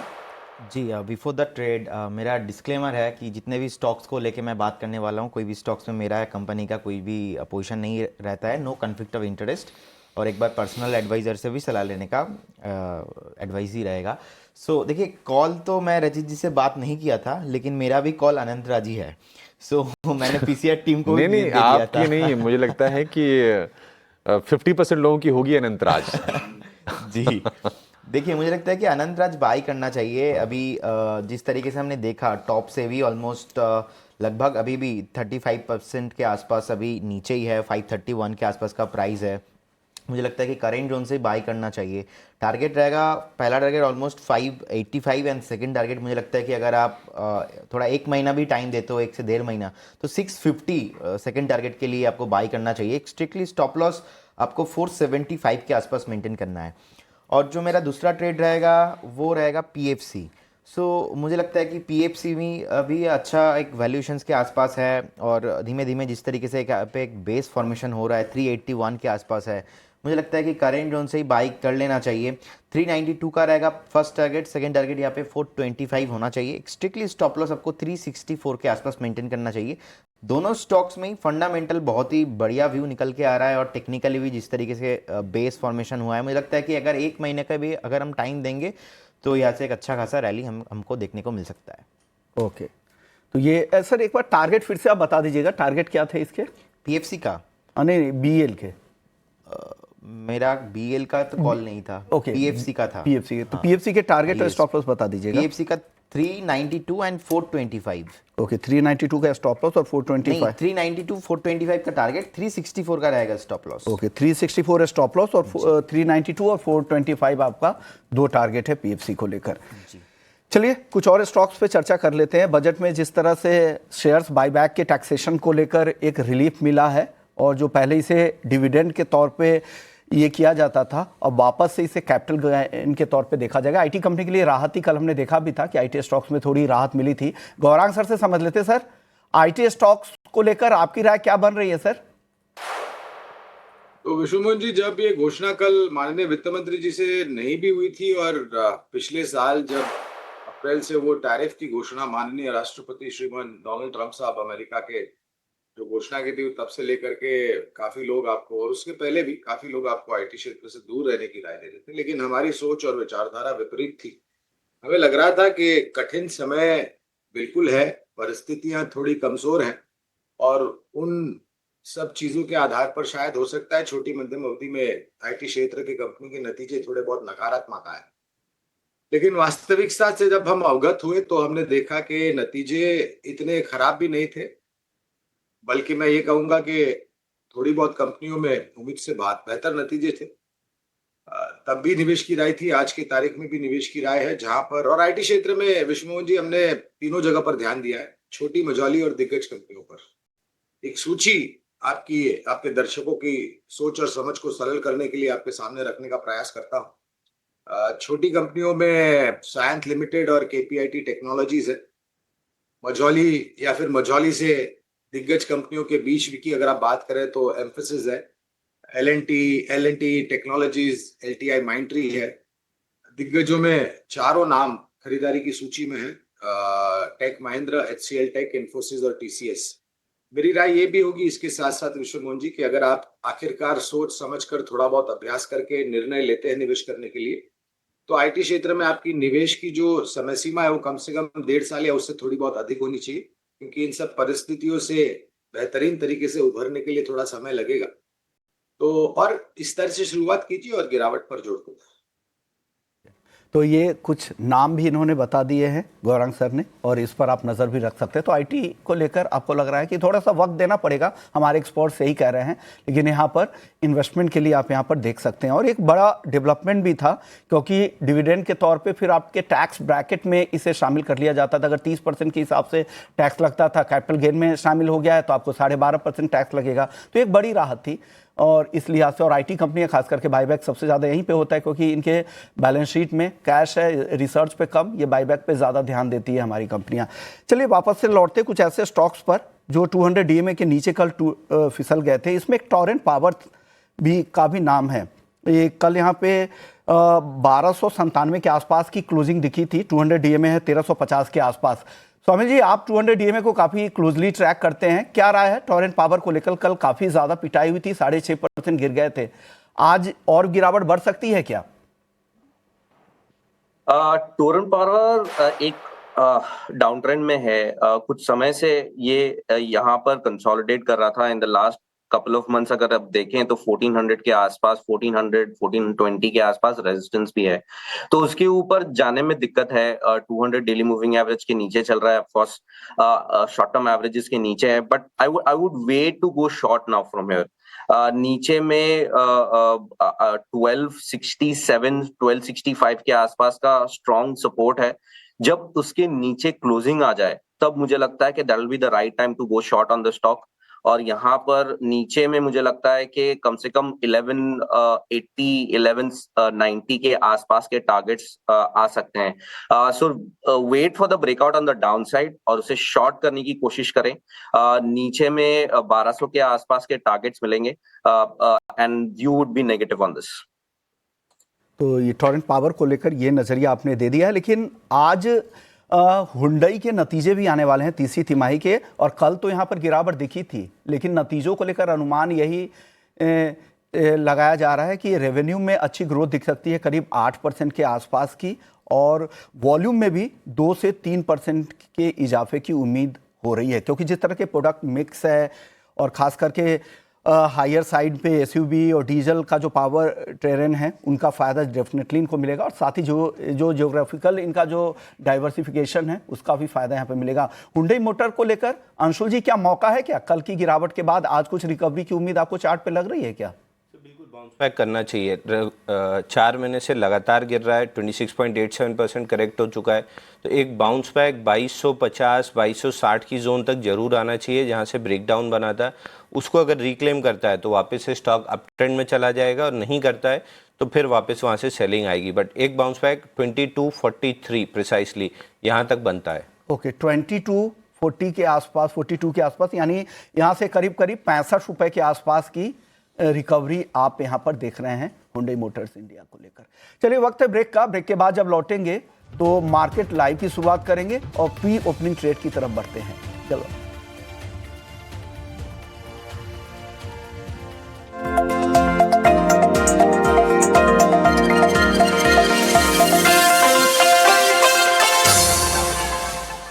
पर आप देख रहे हैं मार्केट्स लाइव। आपके साथ में हूं अभिषेक सत्यव्रतम, मेरे साथ हैं मेरे सहयोगी विष्णुमोहन, और हमारे साथ हैं एक्सपर्ट्स का बड़ा पैनल। अंशुल जैन है, रचित खंडेलवाल हैं, प्रदीप हल्दर हैं और सौमिल मेहता है, और इसके अलावा आपको फंडामेंटली गाइड कर रहे हैं बाजार के जाने माने फंडामेंटल एक्सपर्ट जियोजित इन्वेस्टमेंट के गौरांग शाह। बाजार में कल हमने तेज सेल ऑफ देखा है, और कल हमने देखा कि निवेशकों के लगभग 10 लाख करोड़ रुपए स्वाहा हो गए। और अगर हम बजट के दिन अगर हम गिरावट की बात करें तो 6 साल की सबसे बड़ी गिरावट रही। निफ्टी और निफ्टी बैंक दोनों लगभग 2-2% टूटे, जिस तरह से सरकार ने एसटीटी का झटका बाजार को दिया। बाकी सारी की सारी चीजें ऐसी कोई नेगेटिव नहीं थी, लेकिन एसटीटी वाली चीजें बाजार को पसंद नहीं आई, और स्पेशली हमने देखा कि जो कैपिटल मार्केट्स वाले शेयर थे वहां पर काफी ज्यादा कोहराम मचता हुआ नजर आया। बीएसई हो गया, सीडीएसएल, एंजल, ये तमाम शेयर टूटे। और गोल्ड सिल्वर में जिस तरह से रिवर्सल आ रहा है, तो एमसीएक्स के शेयर में लगातार हम गिरावट ऊपरी स्तरों से देख रहे हैं, और कल एमसीएक्स वायदा का सबसे ज्यादा गिरने वाला शेयर ये रहा बाजार में। हालांकि कल हमने सरकारी बैंकों के शेयरों में भी गिरावट देखी। बाजार का दिग्गज एसबीआई, जो हमने देखा था कि 1100 रुपए की तरफ कदम बढ़ा चुका था, कल के सत्र में ये निफ्टी का दूसरा सबसे ज्यादा गिरने वाला शेयर रहा। सरकार ने सरकारी बैंकों के लिए एक हाई लेवल कमेटी बनाने का ऐलान किया है, और उसके बाद हमने देखा कि गिरावट काफी ज्यादा हुई। क्या गिरावट और बढ़ेगी? क्या ये गिरावट जस्टिफाइड थी? जरा ये भी समझ लेते हैं। गौरांग सर, क्यों टूट गई है सरकारी बैंकों वाले शेयर? आपकी रीडिंग सर क्या कहती है? अभी कमेटी बढ़ने का डर तो नहीं रहा होगा, कुछ और वजह रही होगी? देखिए अभिषेक भाई, इसमें चिंताजनक कोई बात नहीं है। हमने पिछले कुछ सालों से देखा था कि सरकार के तरफ से जो नीतियां बनी थी, खास करके सरकारी बैंकों को लेकर, मेरे ख्याल से अगर मेरा अनुमान और अंदाजा सही है तो एक समय पर करीबन 26 या 28 सरकारी बैंक लिस्टेड थी। विलय के पश्चात उसकी संख्या अब कम हो गई है। हमने पिछले साल भी सरकार के तरफ से और वित्त मंत्रालय के तरफ से कुछ टिप्पणियां सुनी थी कि आगे जाकर के सरकारी की बैंक की जो खेमा है उसमें और कंसोलिडेशन होगा, यानी कि विलय होगा। और ये भी मैंने कहीं पर पढ़ा था, मुझे पता नहीं वो कितना सत्य है, कि आखिरकार मंशा ये है कि 4 सक्षम और मजबूत सरकारी बैंक उभर करके खड़ी रहे। ये जो कल घोषणा हुई है माननीय वित्त मंत्री जी की तरफ से, ये उसी दशा और दिशा के तरफ है कि एक तो अकाउंटेबिलिटी बढ़े, स्लिपेजेस में जो तकलीफ हो रही है लोन्स को लेकर के वहां पर नियंत्रण लाया जाए, और जो हो चुके हैं उनकी वसूली करके जो प्रोविजनिंग की है वो फिर से बैलेंस शीट पर वापस आ जाए ताकि बैलेंस शीट मजबूत बने। तो ये जो कल कदम उठाए हैं और घोषणा की, मेरे ख्याल से ये कहीं ना कहीं उसी सोच और विचारधारा के तरफ है कि जितनी भी और सरकारी बैंक्स हैं, छोटी खास करके छोटी और एकदम मझौली या छोटी बैंक्स है, उसका विलय मजबूत बैंकों के साथ हो जाए, सरकारी बैंकों के साथ, ये प्रयास है। हमें सरकारी बैंकों के खेमे में से कुछ 6 बैंक्स पसंद आती हैं अभिषेक भाई। State bank of India, bank of Baroda, bank of India, Canara bank, PNB, Indian bank और यूनियन बैंक ऑफ इंडिया है। और वास्तविकता ये भी है कि अब तक जितने भी हमने तीसरी तिमाही के नतीजे सरकारी बैंकों के देखे हैं वो उम्मीद से काफी बेहतर आए। देखते हैं कि आज क्या रिएक्शन होता है। फिलहाल प्री ओपन के लेवल हमारी स्क्रीन पर हैं और अभी तो आपको कुछ भी ऐसा मतलब चीज़ें क्लियर होंगी नहीं। निफ्टी कहाँ 110 अंक ऊपर दिखाई दे रहा है। निफ्टी बैंक की बात, अच्छा निफ्टी बैंक तो भी उसके लेवल से नहीं आ रहे हैं, लेकिन सेटल हो जाने देते हैं लेवल्स। करीब 6-7 मिनट के बाद 9:08 के आसपास ये लेवल सेटल हो जाएंगे, फिर इसकी बातचीत करेंगे। लेकिन कल हमने देखा कि जो कैपिटल गुड्स वाले शेयर थे वहाँ पर भी बाजार के कमज़ोर सेंटिमेंट के चलते गिरावट कल के सत्र में आई है। आपसे रचित जी समझना चाहेंगे क्या अपॉर्चुनिटी है एल&टी जैसे शेयरों में बाइंग करने के लिए? कल गिरावट आई, 3800 रुपए के आसपास के प्राइसेस हैं। नंबर काफी हेल्दी रिपोर्ट की थी एल&टी ने। सर नंबर हेल्दी रिपोर्ट किए थे और कुछ ऐसा नेगेटिव नहीं था। टाइम एंड अगेन मैं एक ही चीज बोल रहा हूँ, मार्केट एक ओवर रिएक्शन मोड पे चला गया, विच इज परफेक्टली फाइन। अब आप अगर एल&टी की तरफ भी नजर डाल के देखेंगे तो बहुत पास आ गया है अपने 200 डे मूविंग एवरेज पे। 3780 लेवल्स का 200 डे मूविंग एवरेज है, उसके पास मेंटेन कर रहा है। मैं समझता हूँ यहाँ पे अपना सपोर्ट मेंटेन करना चाहिए और वापस बाउंस बैक आना ही चाहिए। और वो बाउंस बैक अगर आप देखें तो बहुत कंफर्टेबली आपको सबसे पहले 3950 लेवल्स, और अगर आप इसको थोड़ा समय देते हैं, मान लीजिए मार्केट स्टेबल होने के बाद 1-1.5 महीने का टाइम दे देते हैं, तो बहुत कंफर्टेबली 4150 लेवल्स भी वापस आते हुए दिखेंगे। एक उम्दा काउंटर है, बिल्कुल पोजीशन बनानी चाहिए। ठीक है, पोजीशन बनानी चाहिए। एल&टी प्री ओपन में हम देख रहे हैं कि करीब 2% ऊपर आपको नजर आएगा। एक्चुअल पिक्चर थोड़ी देर बाद आएगी। लेकिन चांदी में ऊपरी स्तरों से देखिए जो गिरावट का जो सिलसिला है वो लगातार जारी है और लगभग 9,000 रुपए की गिरावट पर चांदी खुली, लोअर लेवल से थोड़ी संभली। फिलहाल जो गिरावट है 4,500 रुपए की आपको नजर आएगी। 2,61,000 रुपए के आसपास के प्राइजेस हैं। विश्वमोहन, 4.25 लाख रुपए की चांदी होकर 2.5 लाख रुपए के आसपास के प्राइसेस, कैसा लग रहा है देख के? भारी गिरावट है। हमने 2,60,000 के आसपास का एक नियर टर्म सपोर्ट है, हमने एक पोल किया था चांदी की इस गिरावट के बाद। अच्छा, इस गिरावट के बाद भी अभी भी पैसे बनाने वाले लोग तो ज्यादा होंगे?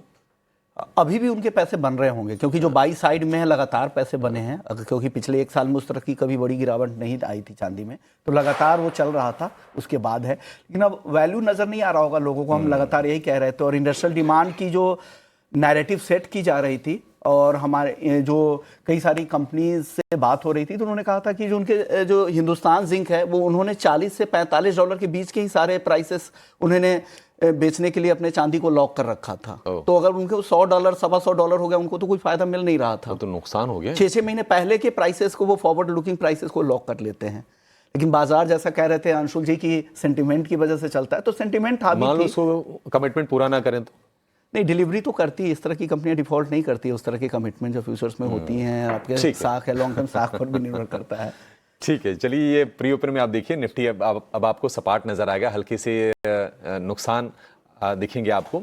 लेकिन कुछ और बड़े एक्सपर्ट्स के लेंस से जरा बजट को समझते हैं और ये जानते हैं कि सरकार ने क्या कोशिश की है और ये इकोनॉमी के लिए, मार्केट के लिए कितना अच्छा है या फिर कितना नेगेटिव है। सिट्रस एडवाइजर्स के संजय सिन्हा हमारे साथ हैं। संजय जी, बहुत शुक्रिया आपका समय देने के लिए। स्वागत है आपका 18 हाउस स्वदेश पर। सर, हमने देखा कि सरकार ने फ्यूचर को ध्यान में रख के काफ़ी सारी चीज़ें की हैं, AI को लेकर, डेटा सेंटर को लेकर। लेकिन STT वाला जो बम उन्होंने फोड़ा तो ऐसा लगा कि नहीं, बाजार में भूचाल आ गया। बजट को लेकर सर आपकी एनालिसिस क्या रही, कैसा लगा आपको बजट? और अगर हम आपसे पूछें कि 5 में से कितने नंबर आप देना चाहेंगे तो आपकी नंबरिंग क्या होगी सर? तो देखिए, सेंटिमेंट के तौर पे ये एसटीटी का बढ़ाया जाना मेरे ख्याल से एक बहुत ही बड़ा नेगेटिव रहा बाजार के लिए। तो अगर आप मुझसे पूछेंगे तो बजट शॉर्ट टर्म नेगेटिव है, लेकिन medium to long term positive है। मैं ऐसा इसलिए कह रहा हूं कि अगर आप एसटीटी के आघात से आगे की पिक्चर को देखें तो उसमें ऐसा बहुत प्रैक्टिकल चीज इस बजट में किया गया है जो बाजार को इसका फायदा मीडियम से लॉन्ग टर्म में मिलेगा। सबसे बड़ी विशेषता मेरे ख्याल से यह है कि इस बजट में सर्विसेज सेक्टर को बहुत बड़ा फोकस में रखा गया है, और वो फोकस ना सिर्फ हमारे नियर टर्म में एग्जीक्यूट होगा, बट लॉन्ग टर्म में भी होगा। और हम सब जानते हैं कि हमारी अगर आप जीडीपी की पाई भी देखें तो उसमें सर्विसेज सेक्टर का हिस्सा बहुत ज्यादा है। दूसरा, जिस तरह की आज ग्लोबल इकोनॉमिक रूपरेखा बनी है उसमें मैन्युफैक्चरिंग के कंपैरिजन में सर्विसेज रिलेटिवली इंसुलेटेड है। तो मेरे ख्याल से ये एक पहलू है जो बजट का बहुत ही महत्वपूर्ण है। दूसरा, पिछले साल जो एफआईआई की आउटफ्लोज हो रही थी उसमें एक बड़ा कारण ये बताया जा रहा था कि इंडिया में एआई से रिलेटेड या डेटा सेंटर से रिलेटेड इन्वेस्टमेंट अपॉर्चुनिटी नहीं था। अगर इस बजट में देखें तो सबसे बड़ा ब्लॉकबस्टर अनाउंसमेंट रहा है the tax holiday for data centres till 2047। मेरे ख्याल से ये बिल्कुल अनएक्सपेक्टेड है, और फॉरेन इन्वेस्टर्स का ध्यान अब इंडिया के प्रति इससे खिंचा चला आएगा, और संभव है कि जो हम अब तक इंडिया के प्रति जो अपेक्षा देख रहे थे वो शायद इंटरेस्ट में बदल जाए। तो ये दूसरी बात है। तीसरी जो मैं समझता हूं, अगर आप केपेक्स का अगर विश्लेषण करें तो अभी जो केपेक्स किया जा रहा है वो क्वालिटेटिवली बहुत अलग है, इन द सेंस कि कुछ ऐसे सेक्टर्स पर फोकस किया जा रहा है जिनको कि हम न्यू एज माने, जहां पर अभी ध्यान देने की जरूरत है। अगर आप देखें तो सेमीकंडक्टर और इलेक्ट्रॉनिक्स से प्रति ध्यान दिया गया है, रिन्यूएबल एनर्जी की तरफ दिया गया है, प्लस इस बात को रिकग्नाइज किया गया है कि भारत की स्ट्रेंथ कहाँ कहाँ है। हम अर्बनाइजेशन की तरफ मूव कर रहे हैं, हमारे यहाँ मेडिकल टूरिज्म की संभावना बहुत ज़्यादा है। तो मेरे ख्याल से ये सब जो पॉजिटिव बातें हैं बजट की वो इस नेगेटिव सेंटिमेंट में दब गई हैं, और मैं समझता हूँ कि जब ये दुख वेदना जब कम होगी तो लोगों को ये पॉजिटिव दिखने लगेगा। और जैसा आपने कहा, अगर 5 में से मुझे नंबर देने हो तो मैं 4 दूंगा। 1 नंबर तो मैंने काट लिए हैं सेंटिमेंट के लिए, बट ऐसे अदरवाइज बजट को 5 में से 4 मिलता है। ठीक है, 5 में से 4 नंबर और 1 नंबर जो कटे भी हैं वो सेंटिमेंट के हैं। संजय सर, ये वही बात होगी ना कि जो बचपन में कहते थे कि नहीं हैंडराइटिंग के आपके नंबर कट गए हैं, आपको वही लग रहा है? बिल्कुल हैंडराइटिंग खराब रही। बिल्कुल बिल्कुल। आई थिंक ये अगर उन्होंने सेंटिमेंट नहीं बिगाड़ा होता तो आज बाजार एक दूसरे ही लेवल पे होता। अगर आप बारीकी से बजट में देखें तो ऐसा कोई एसटीटी के अलावा ऐसा कोई चीज नहीं है जिसको आप क्रिटिसाइज कर सकते हैं कि वो मीडियम टर्म या लॉन्ग टर्म में नेगेटिव। इनफैक्ट वो पॉजिटिव है। और मैं भी ये कह दूं कि देखिए, ये जो हमारे यहाँ सेंटिमेंट बिगड़ा है कुछ हद तक तो बाजार पर एक एफआईआई की सेलिंग की ओवरहैंग है। ये ओवरहैंग जो है वो कुछ तो ये डेटा सेंटर वाली जो अनाउंसमेंट है उससे हट सकती है, और दूसरा मेरे ख्याल से अब हम यूएस के साथ ट्रेड डील के कगार पे हैं। जिस दिन ये ट्रेड डील साइन हो जाएगी, हमारे करेंसी पर जो प्रेशर बना हुआ है वो बड़ा अनयूजुअल है। इनफैक्ट इकोनॉमिक सर्वे में भी इसकी चर्चा की गई है कि ऐसे सिचुएशन में जब हमारी जीडीपी ग्रोथ रेट इतनी ज्यादा है, हमारी इन्फ्लेशन की दर इतनी कम है, और टैरिफ के बावजूद अगर आप हमारी बैलेंस ऑफ पेमेंट की स्थिति देखें तो वो भी रीजनेबली अच्छी है। इस बैकग्राउंड में क्यों रुपी डिप्रिशिएट करना चाहिए, ये किसी के भी समझ के परे है। तो रुपी में अगर स्टेबिलिटी आ जाता है तो मेरे ख्याल से उसके साथ साथ एफआईआई का फ्लोज भी आ जाएगा, और ये जो मायूसी के बादल छाए हैं वो छंट जाएंगे। सर, मायूसी के बादल आज हम कोशिश करेंगे, आप बने रहिए हमारे साथ, थोड़ा समय आपसे हम और लेंगे। अभी बाजार की ओपनिंग की तरफ थोड़ा चलेंगे और बातचीत जरा करते हैं।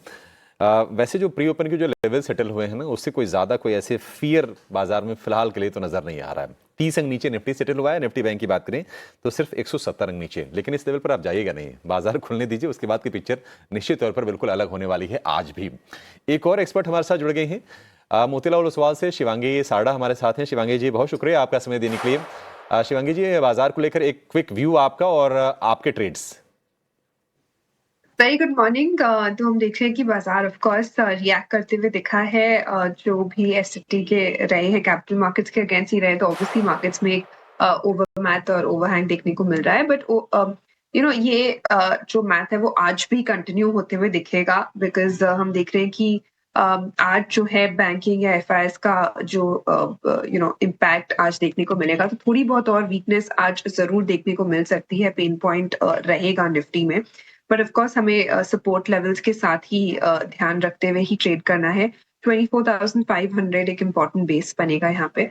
अगर ये टूटता है तो हम फिर और थोड़ी 24,300 तक के वीकनेस हमें देखने को मिल सकती है, बट अपसाइड जरूर कैप नजर आ रहा है अभी फिलहाल, क्योंकि वीकली बेसिस पे एक इम्पॉर्टेंट एक्सपोनेंशियल मूविंग एवरेज का ब्रेकडाउन हुआ है, जो कि लगभग हमने देखा है कि पिछले 40 हफ्तों के बाद हुआ है।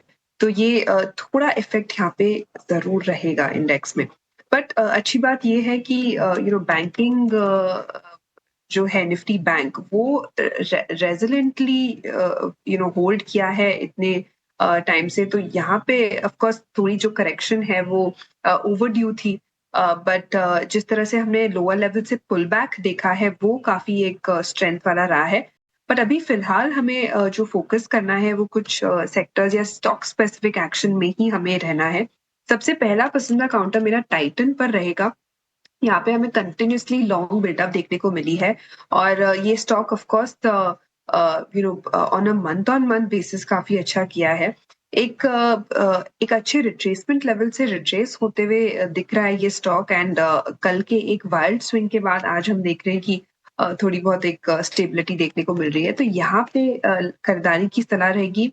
4150 के नेक्स्ट टारगेट से आप बनते हुए दिख रहे हैं, 3920 के एक सपोर्ट को ध्यान रखते हुए। ऑलराइट, तो चलिए ये कुछ काउंटर्स हैं जहां पर नज़र ज़रूर रखनी है। आज देखिए उस तरीके की गिरावट नहीं दिख रही है जिस तरीके से, जिस नर्वसनेस के साथ हमने कल क्लोजिंग दी थी, और अभी फ़िलहाल देखिए इसको लगभग सपाट ही ओपनिंग मानेंगे। 24,800 के आसपास शायद निफ्टी ओपन करे। देखते हैं निफ्टी बैंक जो कि कल लगभग 1200 अंक टूटता हुआ नज़र आया था, वहाँ से कोई रिकवरी आती है या नहीं, क्योंकि कल आपको याद होगा ढेर सारे जो PSU काउंटर्स थे यानी पब्लिक सेक्टर बैंक्स थे खास तौर में, उनमें गिरावट ज़्यादा हावी होती हुई हमने देखी थी। आज देखते हैं किस तरीके से वहाँ पर रीबाउंड आता है, बट जितनी भी रिपोर्ट्स आई हैं वो यही कह रही हैं कि बजट ठीक है। हालांकि STT लगना या फिर उसमें बढ़त जो है वो सही नहीं मान रहे हैं, बट उसी के साथ साथ अब जो इम्प्लीकेशन है उसके साथ ही आपको रहना पड़ेगा। कुछ ब्रोकरेज काउंटर्स इसको लेकर फोकस में ज़रूर रहेंगे, बट फिर से शायद अर्निंग्स पर मार्केट अपना फोकस करता हुआ नजर आए। आज आप ऑटो काउंटर्स को भी नज़र में रख सकते हैं, क्योंकि कल देखिए बजट के दौरान ढेर सारे ऑटो के नंबर्स भी आए थे, और तमाम नंबर्स जो आए थे वो उम्मीद से काफ़ी बेहतर थे। ऑटो एक आउट परफॉर्मिंग सेक्टर ज़रूर रहा है, हाल फिलहाल के नतीजे भी ठीक ठाक रहे हैं, चाहे आप बजाज ऑटो के ले लीजिए या फिर TVS मोटर्स के नंबर्स। तो देखते हैं आज ठीक ठाक मार्केट अगर रहता है तो किस तरीके से ऐसे सेक्टर्स को रिवॉर्ड मिलता है या नहीं। तो हो जाइए तैयार आज की मार्केट ओपनिंग के लिए। आज ना ही सिर्फ डोमेस्टिक इन्वेस्टर्स बल्कि FIIs का भी पार्टिसिपेशन हमें देखने को मिलेगा, और फर्स्ट रेट आपकी स्क्रीन पे जहां पर आप देख सकते हैं, जी हाँ, गिरावट भरी शुरुआत 24,750 के करीब फिलहाल निफ्टी 50 और निफ्टी बैंक में भी आज हमें गिरावट देखने को मिल रही है। साथ ही साथ रिलायंस भी आज लाल निशान में शुरुआत करते हुए दिख रहा है। देखिए ओवरनाइट कच्चे तेल में भी काफ़ी वॉलेटिलिटी है, तो इसको लेकर जितने भी ऑयल एंड गैस वाली कंपनीज हैं उन पर फोकस रहेगा। निफ्टी बैंक फिलहाल 270 अंकों की गिरावट यहाँ पर आप देख सकते हैं, बट कौन से काउंटर्स अच्छा प्रदर्शन कर रहे हैं आइए पहले उस पर नजर डालें। सबसे पहले BEL, देखिए डिफेंस काउंटर्स कल बेहद वॉलेटाइल रहे, क्योंकि पहले तो कुछ लग ही नहीं रहा था कि डिफेंस काउंटर्स पे कोई अनाउंसमेंट आया है, बट फिर हमने देखा कि double digit growth defence budget में आती हुई दिखी। वहाँ पे कुछ चिंताएं ज़रूर थी कि कैपिटल एलोकेशन कितना हुआ है, पर अब मार्केट्स उसको अच्छे से लेते हुए 2.5% की तेज़ी के साथ BEL कारोबार कर रहा है। L&T 2% मजबूत है जिस तरीके से इंफ्रा को पुश मिला है। एशियन पेंट्स, अदानी पोर्ट्स और इंटरग्लोब एविएशन ये और काउंटर्स हैं जो कि आज फिलहाल बने हैं निफ्टी के टॉप गेनर्स। गिरने वाले शेयर्स में कौन से काउंटर्स हैं? श्रीराम फाइनेंस यहाँ पर 2% की गिरावट। ITC सिगरेट स्मॉल पैक्स फिर से यहाँ पर बढ़त देखने को मिली है, 2% की गिरावट। बजाज ऑटो लगभग 1.5% कमजोर। बजाज फिनसर्व, मैक्स हेल्थ ये कुछ काउंटर्स हैं जो कि फिलहाल आज गिरावट का शिकार हो रहे हैं। आइए कल के जो काउंटर्स थे जिनमें भारी बिकवाली थी उनमें एक बार नजर डाल लेते हैं, खासतौर से BSE और MCX वो क्या कर रहे हैं इसको एक बार देखने की कोशिश करते हैं, क्योंकि कल हमने देखा था एकाएक गिरावट आई थी। आज फिर से BSE 1% कमजोर है और जिस तरीके की गिरावट या वॉलेटिलिटी सोने चांदी में हम देख रहे हैं, एक बार MCX को भी पुल अप कर लेते हैं क्योंकि कल 13% की गिरावट MCX के काउंटर में हमने जरूर देखी थी। और MCX आज के सत्र में देखें तो फिर से 2% कमजोर होता हुआ नजर आया है। मेटल काउंटर्स को भी एक बार पुल अप करते हैं क्योंकि कल आप अपनी नज़र नहीं हटा पा रहे होंगे तमाम मेटल काउंटर्स पर से भी, और साथ ही साथ चाहे अगर फेरस नॉन फेरस जितने भी मेटल काउंटर्स थे उनकी जो चमक थी वो फीकी पड़ती हुई नज़र ज़रूर आ रही थी। बट आज थोड़ी से अपमूव, हिंडाल्को आप देख सकते हैं यहाँ पर लगभग 1% की तेज़ी, नाल्को में 2% का उछाल देखने को मिल रहा है। ओवरनाइट भी थोड़े बहुत बेस मेटल कमोडिटी स्टेबल होते हुए नजर आ रहे हैं। देखते हैं कि सस्टेन होता है या नहीं, ये सबसे इंपॉर्टेंट बात है। बट इस बीच सेंसेक्स लौट चुका है हरे निशान में, हालांकि निफ्टी 50 थोड़ी सी रिकवरी निचले स्तरों से जरूर आई है। 24,800 के लेवल्स फिलहाल आपको निफ्टी 50 दिखा रहा है। और आज देखते हैं कि कोई शॉर्ट कवरिंग का सहारा मिलता है या नहीं। पर ध्यान रखिए इंडिया विक्स पे भी, क्योंकि अब बड़ा इवेंट जो है वो जा चुका है। अब RBI क्या फैसले लेगा, साथ ही ग्लोबल चिंताएं कैसी रहेंगी उस पर वॉलेटिलिटी डिपेंड करेगी। बट आज के सत्र में लगभग 3% की तेजी आप इंडिया विक्स में देखेंगे। क्विकली एक बार ब्रॉडर मार्केट के कुछ काउंटर्स पर भी नजर डालते हैं, कहां पर है बढ़त, कहां पर है गिरावट। तो आप देख सकते हैं कुछ एक मेटल काउंटर्स ही जैसे कि हिंदुस्तान कॉपर जबरदस्त बिकवाली का शिकार हुए थे, वो 4% ऊपर है। शारदा क्रॉपकेम 4% की तेजी दिखा रहा है। केना कंस्ट्रक्शंस, MRPL ये NSE 500 में से कुछ काउंटर्स हैं जो कि ठीक ठाक मोमेंटम में हैं। गिरने वाले शेयर्स में Shilpa Medicare, CSB bank, Cholamandalam financials ये कुछ काउंटर्स हैं जो कि गिरावट का शिकार हो रहे हैं। और ऑयल की वॉलेटिलिटी को देखते हुए आप OMCs और साथ ही जितने भी रिफाइनर्स हैं उनको भी ध्यान रखिए। आज ऑयल इंडिया लगभग 3% की गिरावट दिखा रहा है। तो ये रहा बाजार की ओपनिंग। और अभिषेक, ऐसा लग नहीं रहा है कि इतनी बुरी स्टार्ट है फिलहाल। स्टार्ट तो सृष्टि वाकई कमजोर नहीं है, देखते हैं। मैं थोड़ा सा भी और वेट करूंगा क्योंकि निफ्टी गिरावट अब देखिए लगभग 50 अंकों के आसपास की हो गई है और निफ्टी बैंक करीब 150 अंक नीचे है। और मार्केट की अगर आप ब्रेथ देखेंगे तो वो तो आपको नेगेटिव ही नजर आएगी, क्योंकि ये 750 शेयर ऊपर खुले हैं और उससे डबल से ज्यादा 1600 शेयर अभी हम देखने की नेगेटिव टेरिटरी में है।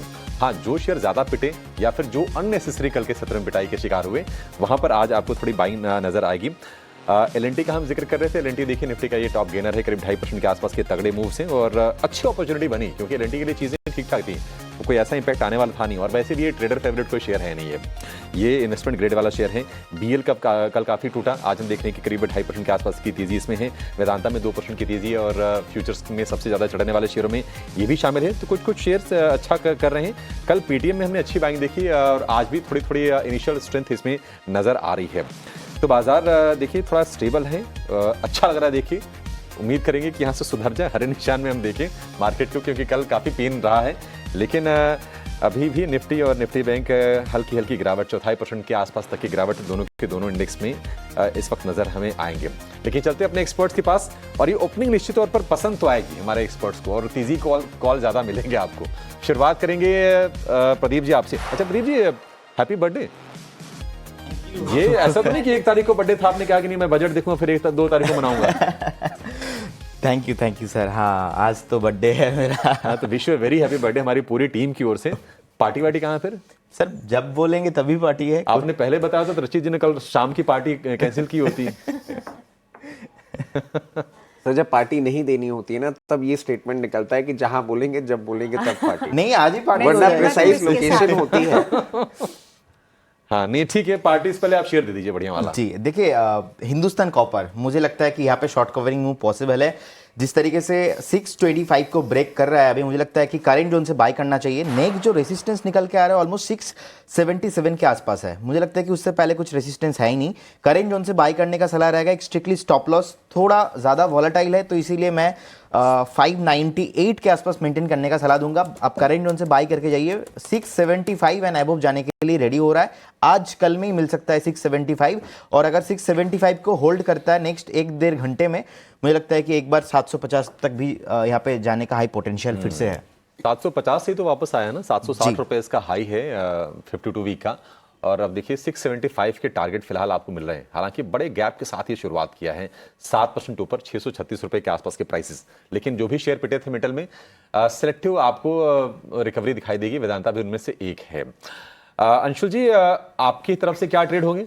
सबसे पहले एक अपडेट दे दूं, अखाड़ा में क्लोज होते होते हमने आईटीसी सेल दिया था 310 रुपए में, 303 का लो बना है, तो पहले इसमें प्रॉफिट बुक कर लेना चाहिए।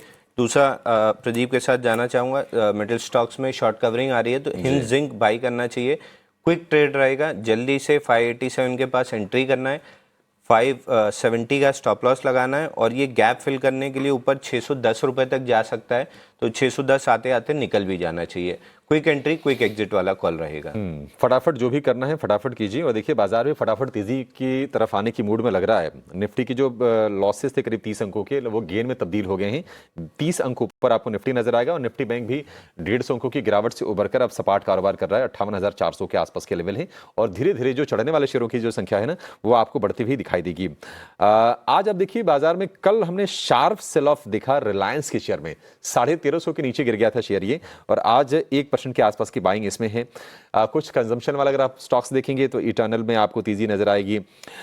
इंटरग्लोब को भी कंज्यूमर से आप जोड़ सकते हैं, 1% के आसपास की तेजी इंटरग्लोब में है। उसकी वजह यह भी हो सकती है कि क्रूड में थोड़ी थोड़ी सी हमने ऊपरी स्तरों से नरमी देखी है। ठीक है रचित जी, आपकी नजर कहां पर गई है बाजार में, और क्या ट्रेड बन रहे हैं? तेजी का ही होगा सर? देखिए, सबसे पहले तो प्रदीप भाई को बर्थडे गिफ्ट दे देते हैं। अनंत राज, आज सुबह हमने कॉल दिया उनके पास था। ये है ऑलरेडी बर्थडे गिफ्ट है, कुछ और दीजिए।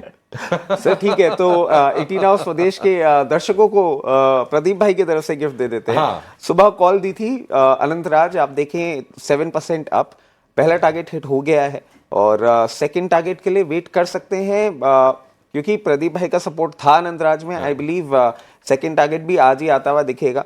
और उसके साथ साथ HAL पे भी एक बार थोड़ा सा ध्यान कर लेते हैं। 4460 का पहला टारगेट था, 4453 लेवल से थोड़ा सा करेक्ट किया है। इन टाइम टू कम ये भी अचीव हो जाएगा। सर आपने सुबह L&T की बात करी थी, तब से थोड़ा सा ध्यान चला गया वालचंद नगर इंडस्ट्रीज। करंट लेवल्स पे अट्रैक्टिव लग रहा है, मैं समझता हूँ यहाँ पे पोजीशन आप एक बार क्रिएट कर सकते हैं। 189 लेवल्स पे चल रहा है, 198 212 198 के टारगेट हो सकता है आपको आज ही देखने को मिल जाए। 212 विद इन अ फोर्टनाइट, और 178 के स्टॉप लॉस के साथ आप इसमें एक बार पोजीशन बना सकते हैं। ऑलराइट, ठीक है, वालचंद नगर में भी आपके लिए मौके बन जाएंगी, और 3.5% ऊपर ये शेयर खुला है। और डेटा सेंटर वाले जितने भी शेयर है ना, आज फिर से आपको चमकते हुए नजर आएंगे। टाटा कम्युनिकेशन थोड़ा सुस्त है, देखते हैं कि क्या इंटरडे में उसमें गेंस आते हैं। अदरवाइज आप देखिए कि अनंतराज हो गया, इसके अलावा नेटवेब टेक्नोलॉजीज हो गया, E2E नेटवर्क्स हो गया, ये सारे के सारे शेयर आज के सत्र में भी अच्छी गेंस के साथ कारोबार करते हुए नजर आ रहे हैं। शिवांगी जी, आप बताइए, बाजार खुल गया है और लोअर लेवल से स्ट्रेंथ अब ठीक ठाक आ गई है। कल हालांकि पिटाई के बाद गेंस अभी भी लिमिटेड है, 0.25% के आसपास के निफ्टी में गेंस है, बट हरा निशान देख के अच्छा लग तो रहा है। आपके ट्रेड्स? जी बिल्कुल अभिषेक, गेन्स ऑफ कोर्स हम देख रहे हैं कि थोड़ी बहुत लिमिटेड है, बट स्टॉक स्पेसिफिक एक्शन है और हमें इनमें ही फोकस करना चाहिए। ऐसे बाजार में बहुत इंपॉर्टेंट बन जाता है कि हम स्ट्रेंथ वाले काउंटर्स के साथ ही बने रहे, चाहे वो ट्रेडिंग हो चाहे वो इन्वेस्टिंग के लिए हो। ऑफ कोर्स मेरा यहाँ पे पसंदीदा पिक रहेगा एमटार टेक, जो पिछले लगभग 5 दिनों से consistently higher highs higher lows बनाते हुए दिख रहा है। पिछले 3 दिनों से वॉल्यूम्स काफी अबव एवरेज रहे हैं, जो कि एक सिग्निफिकेंट यहाँ पे हमने देखा है कि मूव रहा है, बिकॉज प्राइस और ओपन इंटरेस्ट दोनों एक अच्छी तरह से बढ़ते हुए दिखा है, तो काफी सिग्निफिकेंट लॉन्ग बिल्डअप है। ओवरऑल हम देख रहे हैं कि जो पिछला रेजिस्टेंस था वो अब कंफर्टेबली सपोर्ट की तरह कामकाज कर रहा है, तो रोल रिवर्सल भी हुआ है स्टॉक में, और ओवरऑल भी मंथली बेसिस पे एक डबल बॉटम फॉर्मेशन होके ये स्टॉक अब ब्रेकआउट दिया है। अच्छे खासे यहाँ पे अपसाइड पोटेंशियल बनते हुए दिख रहे हैं। खरीदारी की सलाह रहेगी, लगभग हमें इसमें 3260 के टारगेट्स यहाँ पे एम करने हैं, 3100 के एक स्टॉप लॉस के साथ। एमटार टेक को लेकर ये व्यू बहुत ही अच्छी कंपनी है, हालांकि छोटी कंपनी है लेकिन नीश सेगमेंट में है। ये डिफेंस रिलेटेड इक्विपमेंट्स बनाती है, न्यूक्लियर के लिए क्लीन एनर्जी प्रोजेक्ट से संबंधित कुछ कंपोनेंट बनाती है और इसको लेकर शिवांगी जी बुलिश हैं। शुरुआत अच्छी की है शेयर ने, 2% ऊपर आपको ये नजर आएगा। सोमेल भाई, आपको समय ज्यादा मिला तो क्या आप 2 शेयर देंगे आज? नहीं, एक ही स्टॉक है। मैं एक्चुअली बाउंस का पूरा वेट करूंगा। मुझे लगता है यहाँ से 25,000 के आसपास तक का बाउंस आ सकता है। बट जो स्टॉक्स वीक हैं वो डेफिनेटली बहुत ज्यादा वेट नहीं कर सकते हैं। सो लाइक IEX है, कल्याण ज्वेलर्स है। कल्याण ज्वेलर्स का आज मैं शॉर्ट कॉल की साइड पे देता हूँ। बहुत समय से डाउन ट्रेंड में है, लो टॉप लो बॉटम फॉर्मेशंस हैं। अभी लास्ट कल के सेशन में 10 डेली मूविंग एवरेज के आसपास रेजिस्टेंस लेकर फिर से एक डाउन ट्रेंड शुरू हुआ है। 375 के आसपास एक स्टॉप लॉस रखेंगे, शॉर्ट करेंगे। नीचे में टारगेट होंगे 335 के। 335 के टारगेट होंगे कल्याण ज्वेलर्स के लिए। 362 रुपए के प्राइजेस हैं, करीब करीब 2% नीचे आपको फिलहाल ये शेयर नजर आएगा। निफ्टी बैंक फिर से लाल निशान में स्लिप करने के बाद थोड़ा स्टेबल नजर आ रहा है और अभी भी हम देख रहे हैं कि मिड कैप में स्मॉल कैप में उतनी स्ट्रेंथ आ नहीं रही है, वहां पर कॉन्फिडेंस जाता पहले, लौटने में थोड़ा समय लगता है। गौरांग भाई, डिफेंस को लेकर एक आपसे जरा सवाल लेंगे। कल हमने देखा कि चौतरफा बिकवाली का माहौल था, हालांकि सरकार का फोकस है, सरकार ने एलोकेशन बढ़ाया, बाजार ने उसको उतना पसंद किया नहीं। आपको क्या लगता है सर कि एक्युमुलेशन का मौका अच्छा है बाजार में अभी, जिसको थोड़ा लंबा सोचना है? अभिषेक भाई, मेरे ख्याल से अगर आपका एक पोर्टफोलियो है शेयर बाजार में और अगर उसके लिए आपको एक सुरक्षा कवच चाहिए तो वो रक्षा क्षेत्र होगा। और रक्षा क्षेत्र के ऊपर हमने काफी लंबे समय से हमारे चैनल 18 हाउस स्वदेश पर बहुत ही निष्पक्ष और स्पष्ट राय दी है। पहले तो नजरिया 3 से 5 साल का रखे, क्योंकि ऑर्डर बुक जो इनके पास आती है या नया ऑर्डर्स जो आने वाले हैं संभवतः भविष्य में, वो जो बनाते हैं वो बहुत high precise engineering, high technology और कॉम्प्लेक्स इंजीनियरिंग के प्रोडक्ट्स होते हैं। ऐसा नहीं है कि किसी कंपनी को आज ऑर्डर मिला और कल वो बना करके सरकार को या रक्षा मंत्रालय को सौंप दूंगी। इसके लिए समय लगता है, चाहे वो लाइट कॉम्बैक्ट एयरक्राफ्ट हो, लाइट कॉम्बैक्ट हेलीकॉप्टर्स हो, मरीन वेसल्स हो, या फिर मिसाइल, या फिर state of the art technology, या फिर एम्बुलेशंस वगैरह जो भी है, इसके लिए समय लगता है अभिषेक। तो इसलिए मैं कहता हूं कि 3 से 5 साल की विचारधारा रखें और समय से बनाए। मुझे कल बजट में रक्षा क्षेत्र को लेकर के कोई ऐसी टिप्पणी माननीय वित्त मंत्री जी से नहीं लगी जो नकारात्मक थी। हाँ, जो आवंटन हुआ, और एक बात मैं ये कहना चाहता हूं अभिषेक भाई कि बजट एक मात्र जरिया नहीं है जहां पर से सरकार घोषणा करती है अलग अलग नीतियों की और बदलाव की। मैं एक उदाहरण आपको देता हूं जो बहुत बड़ा बदलाव था पिछले साल, और वो है GST का नया अवतार 2.0 बजट के बाहर किया गया था। तो हमारी ये जो सीमित विचारधारा है कि बजट एक मात्र प्लेटफॉर्म है या जरिया है जहां से घोषणाएं होती है, ऐसा नहीं है। बजट के बाहर भी बहुत सारी चीजें सरकार करती है। आपका प्रश्न का उत्तर देते हुए Bharat Electronics Limited, Mazagon Dock, Cochin Shipyard, MTAR Technologies, ये सब सरकारी कंपनियां हो गई। BHEL कुछ हद तक आप गिनती कर सकते हैं। निजी क्षेत्र की कंपनी में ने भी काफी अच्छा योगदान दिया है। उदाहरण तौर के फैला हुआ कारोबार L&T का है, उसमें से एक रक्षा क्षेत्र में भी कामकाज करती है, और भारत फोर्ज। तो ये कुछ कंपनियां हैं जहां पर निवेश की राह है लंबी अवधि के लिए।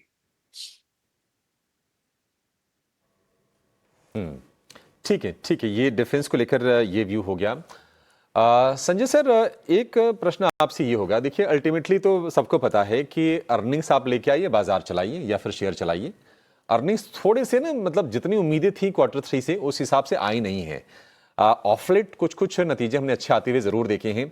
तो इस अर्निंग सीजन से क्या पिक्चर सर बन रही है? अभी कंक्लूड तो हुआ नहीं है, लेकिन कहीं आपको ग्रीन शूट्स नजर आ रहे हैं जिस पर थोड़ी विशेष ध्यान देने की जरूरत हो? तो देखिए, इस अर्निंग सीजन में थोड़ा तो कंफ्यूजन इस बात से भी क्रिएट हो गया है कि जो नया लेबर कोड इंट्रोड्यूस किया गया उसके कारण बहुत सारे कंपनीज ने वन टाइम हिट लिया है। तो ये अब on a steady state companies पर कितना असर होगा वो आगे हमको देखना है। दूसरी बात ये है कि शायद जीएसटी के कट के बाद लोगों में ऑप्टिमिज्म या एक्सपेक्टेशन कुछ ज़्यादा ही बढ़ गया था कि अर्निंग्स ब्लॉकबस्टर होंगे थर्ड क्वार्टर में। तो ये बात सही है कि वैसी ब्लॉकबस्टर अर्निंग्स हमने देखी नहीं। लेकिन इसमें अगर आप देखेंगे तो जो स्टार परफॉर्मर रहे अर्निंग्स में, वो हमारे ख्याल से अब तक जो पब्लिक सेक्टर बैंक्स की जो अर्निंग्स रही वो बहुत ही इम्प्रेसिव है। और उसमें दो चीज का विशेष मेंशन करने की जरूरत है।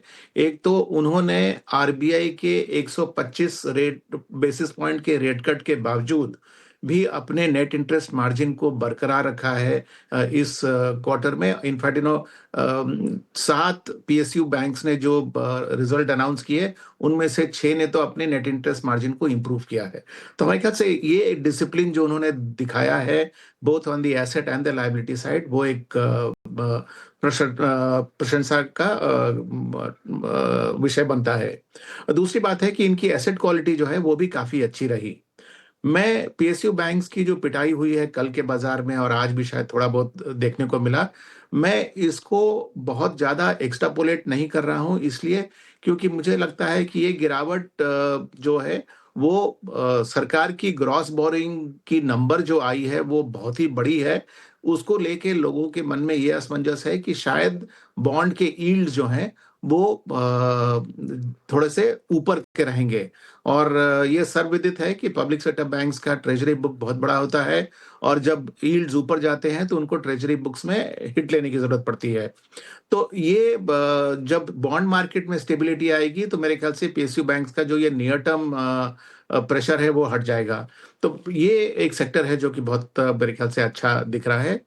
दूसरा सेक्टर जहां पर कि रिजल्ट अच्छे रहे हैं ऑफ कोर्स ऑटो के रहे, और उसको अगर जनवरी के महीने के जो एक्चुअल नंबर्स आ रहे हैं उसको सपोर्ट करते हैं तो मेरे ख्याल से ये एक दूसरा सेक्टर है जो कि Q3 के नंबर्स पर भी उसने सपोर्ट किया है। तीसरा मैं समझता हूं कि जो आईटी सेक्टर है उसमें रिजल्ट्स भले मीडियोकर रहे हों, लेकिन जो फॉरवर्ड लुकिंग स्टेटमेंट्स हैं वो पहले से ज़्यादा अच्छे रहे हैं। तो हो सकता है कि जो हम समझ रहे थे कि लार्ज कैप आईटी कंपनीज में रिकवरी कैलेंडर ईयर 26 के फोर्थ क्वार्टर से होगी, हो सकता है कि थोड़ा पहले हो जाए और बाजार इसको भी डिस्काउंट कर सकता है। तो ये समझिए कि कुछ ऐसे सेक्टर्स हैं जो कि Q3 में हमें उससे क्लू मिल रहा है कि आगे का जो रोड मैप है वो कैसा होगा। ऑलराइट, तो चलिए यहाँ पर कुछ एक काउंटर्स जो कि आपको ध्यान में रखने हैं। पीएसयू सेक्टर बैंक्स, ऑटोज़ पर सिन्हा जी ने अपना टेक दिया, पर आज देखिए आईटी जो कि कल का स्टार परफॉर्मर ज़रूर रहा था, आज वो मार्केट के मूड के साथ थोड़ा सा बैक सीट लेता हुआ दिख रहा है। कुछ खास वहाँ पर मोमेंटम नहीं है। जिस तरीके की बायबैक को लेकर अनाउंसमेंट्स आई थी और उससे रिलेटेड टैक्स पर कहीं ना कहीं वो मार्केट डाइजेस्ट करते हुए दिख रहा है। आज आईटी में आप किसी भी काउंटर में, चाहे वो लार्ज कैप हो या फिर मिड कैप काउंटर्स, इतनी एक्साइटमेंट आप नहीं देखेंगे। बट आज एक बार इंटरग्लोब एविएशन पर भी नज़र डाल लेते हैं, क्योंकि ये काउंटर जो है लगभग 1% की तेज़ी फिलहाल दिखा रहा है। यहाँ पर जो एयरक्राफ्ट मैन्युफैक्चरिंग मटेरियल्स कंपोनेंट्स हैं या फिर MRO यानी मेंटेनेंस और रिपेयर की जो पूरी यहाँ पर आपको पहले कस्टम ड्यूटी देनी पड़ती थी उसको ज़ीरो कर दिया है। कहीं ना कहीं एक पॉजिटिव मूव ज़रूर बताया जाता है इंटरग्लोब एविएशन के लिए। एक बार रचित, आपका व्यू इंटरग्लोब एविएशन पे कैसे देख रहे हैं आप इसे? है, बट इंटरग्लोब एविएशन को अगर हम देखेंगे तो जो हमने पूरा एक फिएस्को देखा है, जो आप देखें दिसंबर के मंथ में था, मैं समझता हूं कि अभी ये पॉजिटिव इतना ट्रेंड चेंजिंग नहीं होगा और पेन पॉइंट अभी बरकरार रहेगा। अभी for the time being stay away ही एक सही कॉल होगा। और जिस तरीके से इसने एक करेक्शन दिखाया है, for the time being stay away, और जब तक ये 5060 के ऊपर सस्टेन नहीं करता तब तक कोई फ्रेश एंट्री या कोई भी इसमें पोजीशन बनाने के लिए मैं एडवाइस नहीं करूंगा। अभी और ज़्यादा पेन और डाउनसाइड इस पर्टिकुलर काउंटर में दिखता है। ऑलराइट, तो चलिए यहाँ पर अभी फ़िलहाल ट्रेड ना करें और थोड़ी सी और गिरावट इस पे हावी हो सकती है, क्योंकि जी हाँ, नतीजों के बाद जो है लगातार हमने इंटरग्लोब एविएशन पे एक प्रेशर ही आते हुए देखा है। इसी के साथ अगर हम बात करें तो आज कुछ एक डिफेंसिव काउंटर्स यानी खास तौर से एफएमसीजी काउंटर्स फिर से जो है आज थोड़ी तेज़ी दिखा रहे हैं। आपको याद होगा फ्राइडे को जब नेस्ले के अर्निंग्स आए थे तो उसी के साथ साथ ढेर सारे और भी एफएमसीजी स्टॉक्स ऊपर आए थे। हालांकि बजट में कंजम्पशन से रिलेटेड कुछ बड़े बूस्ट या फिर आपको इनकम टैक्स बेनिफिट्स ऐसा कुछ नहीं मिला है। एशियन पेंट्स पर एक बार नजर डालते हैं। इसका दूसरा ट्रिगर कच्चे तेल में गिरावट भी हम समझ सकते हैं। प्रदीप जी, क्या व्यू है एशियन पेंट्स पे? आज निफ्टी के टॉप गेनर्स में शामिल है। ऑलरेडी ऊपर से थोड़ा हल्का हो गया है और फिर से एक बेस फॉर्मेशंस हो रहा है, लेकिन ये बेस फॉर्मेशन क्लियर कंफर्मेशन है नहीं। तो मुझे लगता है कि अगर हम थोड़ा 2-3-4 महीने का व्यू लेंगे तो बिल्कुल बने रहना चाहिए। अब नेक्स्ट जो मूव आएगा ना, ये 2450, अगर इसके ऊपर सस्टेन होता है देन हमको एक बार 2670-2700 तक ये मूव कंटिन्यू होते हुए नजर आएंगे। सो बिल्कुल अगर किसी के पास है तो आप बने रहिए। फ्रेश बाय भी यहाँ पे करके जा सकते हैं, लेकिन व्यू एटलीस्ट 1.5 से 2 महीने का मेंटेन कीजिए और 2320 के आसपास का एक स्ट्रिक्टली स्टॉप लॉस मेंटेन करना चाहिए। ऑलराइट, तो चलिए एशियन पेंट्स आपको कुछ एक लेवल्स यहाँ पर ध्यान में ज़रूर रखने हैं। पर संजय जी, जिस तरीके की वॉल्टिलिटी देखिए मेटल काउंटर्स दिखा रहे हैं, फ्राइडे को देखिए शायद ही किसी को मौका मिला हो या फिर कल के सत्र में भी देख लें, भारी पिटाई इन सभी काउंटर्स की होती हुई दिखी है। बट आज के सत्र में जब वो पॉजिटिव आए हैं तो आप देखिए कई सारे हमारे एक्सपर्ट्स को भी पसंद आ रहे हैं। एज एन इन्वेस्टर आप फिलहाल क्या राय रखनी चाहिए मेटल काउंटर्स पे? क्या इस वॉलेटिलिटी या फिर गिरावट का मौका उठाएं या अभी इसको थोड़ा सा इग्नोर करके ही चलें?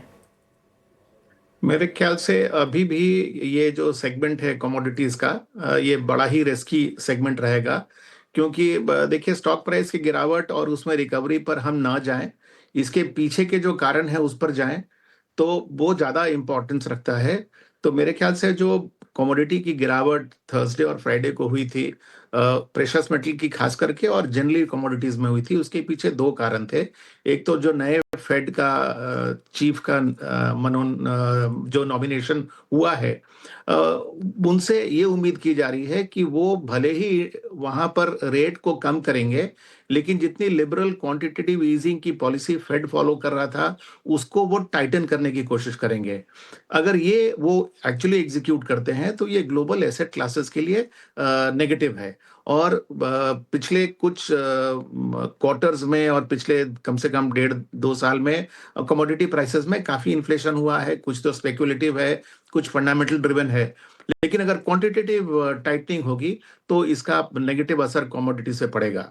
दूसरी बात यह है कि डॉलर जो है, जो पहले वीक हो रहा था, वो पिछले कुछ दिनों में थोड़ा स्ट्रेंथन किया है। डॉलर का स्ट्रेंथन होना कमोडिटी प्राइसेस के लिए पॉजिटिव नहीं है, तो वो एक दूसरा कारण बनता है जो मुझे नियर टर्म में कमोडिटीज को लेके थोड़ा कॉशियस बना रहा है। और तीसरा, जो चाइना से जो खबरें उठ के आ रही हैं वो भी कमोडिटीज के लिए पॉजिटिव नहीं है।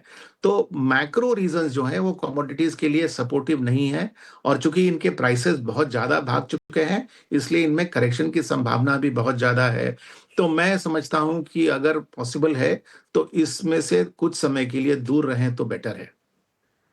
ऑलराइट, तो चलिए फिलहाल मेटल काउंटर से एज एन इन्वेस्टर आपको दूर रहना चाहिए, और इसके पीछे की तमाम वजहें कि क्यों आप इतनी वॉलेटिलिटी देख रहे हैं और क्यों एज एन इन्वेस्टर आप थोड़ा सा बचे रहें तो बेहतर होगा, ये हमें सिन्हा जी ने विस्तार से समझाया। बट इसी के साथ सिन्हा जी आपको बहुत बहुत शुक्रिया करना चाहेंगे, आज आपने समय निकाला और ढेर सारे मुद्दों पर हमसे चर्चा भी की। Thank you. Thank you.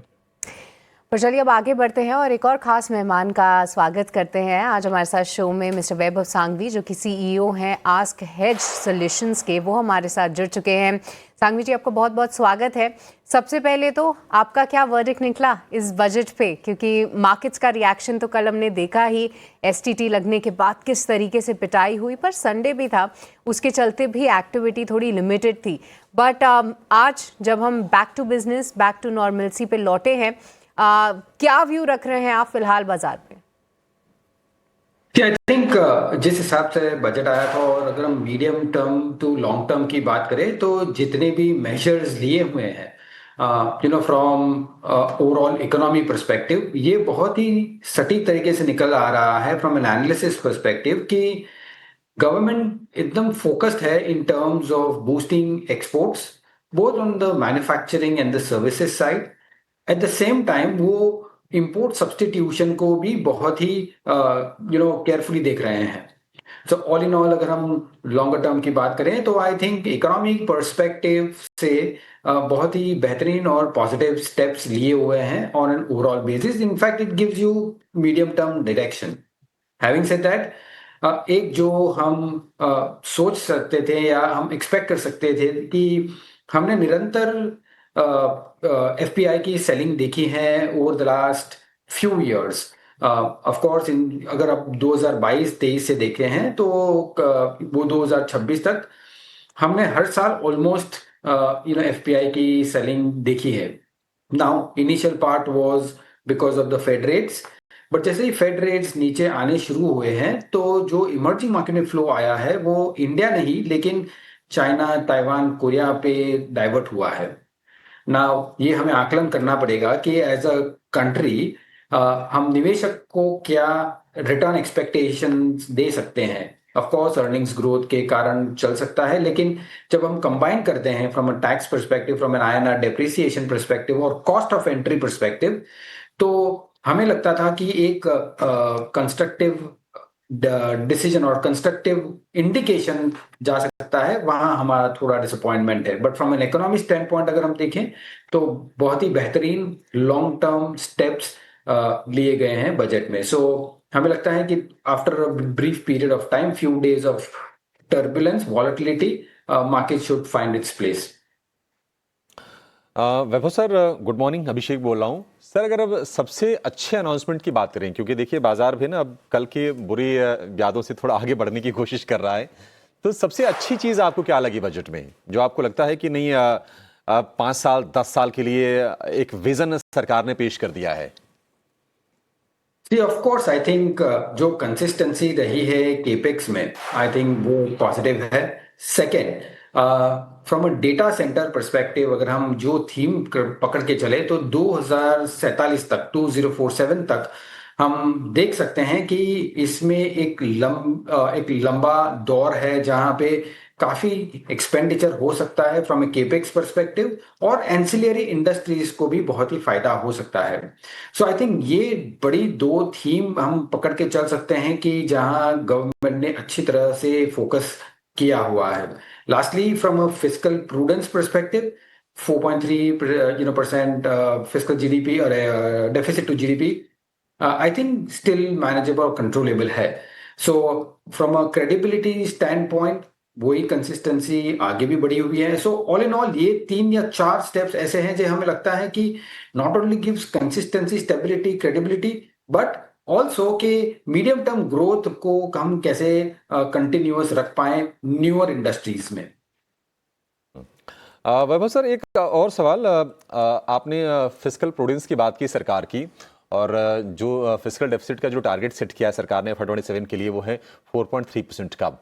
Already हम देख रहे हैं कि एफडीआई काफ़ी ज़्यादा कम है अगर हम बाकी एशियन पेयर से तुलना कर लें। तो आपको लगता है कि ये बजट एफडीआई इन्वेस्टमेंट को अट्रैक्ट करने में कामयाब होगा? और दूसरी चीज़, इस बजट के बाद एफआईज का व्यू क्या भारतीय बाजारों को लेकर कुछ चेंज होगा, या फिर अभी जो निकासी चल रही है, जो उनकी तरफ से सेलिंग है, ये बरकरार रहेगी? आई थिंक एफपीआईज की निवेश की बात करें तो वो काफ़ी डिफरेंट रीजंस के कारण हो सकते हैं जनरली, बट एक सेक्युलर ट्रेंड हम जो देख रहे हैं एज ऑफ येट कि 2022-23 से अब तक कोई ऐसा मेजर फ्लो हमें दिखा नहीं है। सो माय सेंस इज के एज अ कंट्री हमें फ्रॉम 2047 की बात करें तो हमें काफी कैपिटल की आवश्यकता है फ्रॉम अ ग्रोथ परस्पेक्टिव, चाहे वो एफडीआई से आए चाहे वो एफपीआई से आए, everything should be welcome. Not only that, हम FDI is more preferable for sure, but ये भी ध्यान रखना बहुत ही इंपॉर्टेंट है कि मार्केट की लिक्विडिटी बरकरार रहे, बिकॉज वो एफिशिएंसी ऑफ प्राइस वहां ही एस्टैब्लिश होती है। अगर ज़्यादा पार्टिसिपेंट रहते हैं, डिफरेंट टाइप्स ऑफ पार्टिसिपेंट रहते हैं, तो I think it makes market even more healthier, और जो भी लंबे दौर से निवेश करने को आते हैं तो उनको अच्छी तरह से एग्जिट भी मिल सकती है। So all in all I think दोनों लेग ऑफ इन्वेस्टमेंट्स को एनकरेज करना चाहिए। लास्टली कैसे सोचेंगे, एक आंकड़ा देता हूं कि लास्ट 15 साल में अगर हम MSCI इंडिया इंडेक्स के रिटर्न की बात करते हैं तो करीबन 8.5 से 9% रिटर्न आया है डॉलर एडजस्टेड। अगर उसमें से हम करीबन 12.5 से 14% अगर कैपिटल गेन्स, बिकॉज सेस और सरचार्ज लगता है, कैपिटल गेन्स टैक्स कट करते हैं, तो you land around anyway between 7 to 7.5% return from a post tax post fee basis in that, अगर मैं MSCI इंडिया इंडेक्स को रिटर्न को मैच करता हूं तो। नाउ जिस हिसाब का दौर चल रहा है जहां US 10 ईयर अभी 4.22 है, तो I think from a risk adjusted basis हमें और अट्रैक्टिव होना पड़ेगा, ईदर ऑन द ग्रोथ और earnings story. So I think lot of things which are moving currently has to be settled. ठीक है वैभव सर, बहुत शुक्रिया। ग्रोथ तो ठीक है सर, मतलब चल जाएगा काम, लेकिन अर्निंग पिक्चर बेहतर करनी पड़ेगी, और वो फिर शायद जाके वैल्यूएशन वाला जो एक कंसर्न था FIs के लिए वो दूर होता हुआ नजर आएगा। Sir thank you so much आज हमें समय देने के लिए, और बजट्स के बाद आज बहुत ही ये हमारे लिए ज़्यादा खास दिन है कि बाजार का रिएक्शन क्या होता है और उसमें आपको करना क्या है, इस पर हमारे इन्वेस्टर्स को, हमारे दर्शकों को गाइड करने के लिए। लेकिन मारुति सुजुकी के बिक्री के आंकड़े आ गए हैं। घरेलू पैसेंजर व्हीकल बिक्री आधे % बढ़ी है और 2.25 लाख यूनिट पर ये पहुंची है। शेयर हम देख रहे हैं कि आपको इस वक्त सपाट नजर आएगा, हरे निशान में, लाल निशान में ये जूझता हुआ नजर आ रहा है। 17,500 रुपये के आसपास तक मारुति चला गया था, वहां से लगातार हमने सेल ऑफ देखा है, और हायर लेवल से लगभग 18-19% के आसपास की गिरावट मारुति में आ गई है। भाव है 14,200 रुपये के आसपास के। सृष्टि, ये डेटा ठीक है, हेल्दी है? हेल्दी मानेंगे अभिषेक, क्योंकि उम्मीद थी हमारी कि 2.24 लाख यूनिट्स ये कंपनी बिक्री अपनी दर्ज करेगी, और 2.37 लाख कंपनी ने बिक्री दर्ज की है, तो थोड़ी सी बेहतर, बट ठीक है, इसको इनलाइन ही मानेंगे। एक्सपोर्ट्स ने काफ़ी अच्छा प्रदर्शन किया है मारुति सुजुकी में, 51,000 से ज़्यादा के एक्सपोर्ट्स, और लगातार हम देख रहे हैं कि एक्सपोर्ट्स अच्छा प्रदर्शन कर रहा है। पर अभिषेक वही एक कंसर्न है कि साउथ अफ्रीका, जो कि इनके पूरे एक्सपोर्ट्स का 1/3 फिलहाल हिस्सा रखता है, उस पर अगर टैरिफ लग जाए तो फिर इनको पूरी अपनी स्ट्रैटेजी रीवर्क करनी पड़ेगी। टोटल वॉल्यूम में कितना एक्सपोर्ट इनका? टोटल वॉल्यूम में अभी सिंगल डिजिट में ही है। कम ही है। हाँ, अभी काफ़ी कम है। ठीक है, तो ये मारुति के नंबर आपके सामने 14,200 रुपये के आसपास के भाव हैं। काफ़ी ज़्यादा गिरावट का शिकार हुआ, और हमने देखा था कि जब EU के साथ FTA टॉक्स कंक्लूड हुए, जब डील का ऐलान हो गया, तो चौतरफा हमने बिकवाली देखी, और कहीं ना कहीं ये फियर ग्रिप कर रहा था कि अगर EU से सस्ती कारें अगर इंपोर्ट होती हैं तो भारतीय कंपनीज के लिए कंपटीशन बढ़ेगा। लेकिन मारुति, चूंकि ये थोड़ी सी ना यूजर एंड से थोड़ी सी ऊपर वाले सेगमेंट में ज़्यादा मार्केट कमांड करती है, 41% का मार्केट शेयर है अगर हम इंडियन मार्केट की बात करें, तो ज़्यादा कोई रिस्क तो है नहीं। क्या ये अपॉर्चुनिटी है रचित जी, आपकी राय? देखिए, इसमें अभिषेक सर थोड़ी सी प्रॉब्लम दिख रही है। आप अगर नंबर स्टडी करेंगे, प्रैक्टिकली एक और चीज दिख रही है मारुति में कि लैक ऑफ इनोवेशन। आप देखें जिस तरीके से अब टाटा मोटर्स, महिंद्रा, जो इंजन लाइनअप है इनके पास, जितनी एक्साइटिंग कार्स ये बना रहे हैं, ठीक है, मारुति को आप कॉमन मैन कार बोलते हैं, बट अब क्या है, कॉमन मैन भी थोड़ा अपग्रेड कर गया है। एवरीबॉडी वांट्स समथिंग, ये भी थोड़ा मोड़ा अपग्रेड कर ही रहे हैं, कुछ प्रॉब्लम एक ही है। जैसे मैं आपको एक बहुत छोटा सा एग्जांपल देता हूँ, 1.5 लीटर नेचुरली एस्पिरेटेड इंजन जो इनका 4 cylinder, Brezza, Vitara, then you have the Victoris, मतलब आप एक इंजन को सारी गाड़ियों में डाल के दे रहे हैं without any tune up, without any gear change.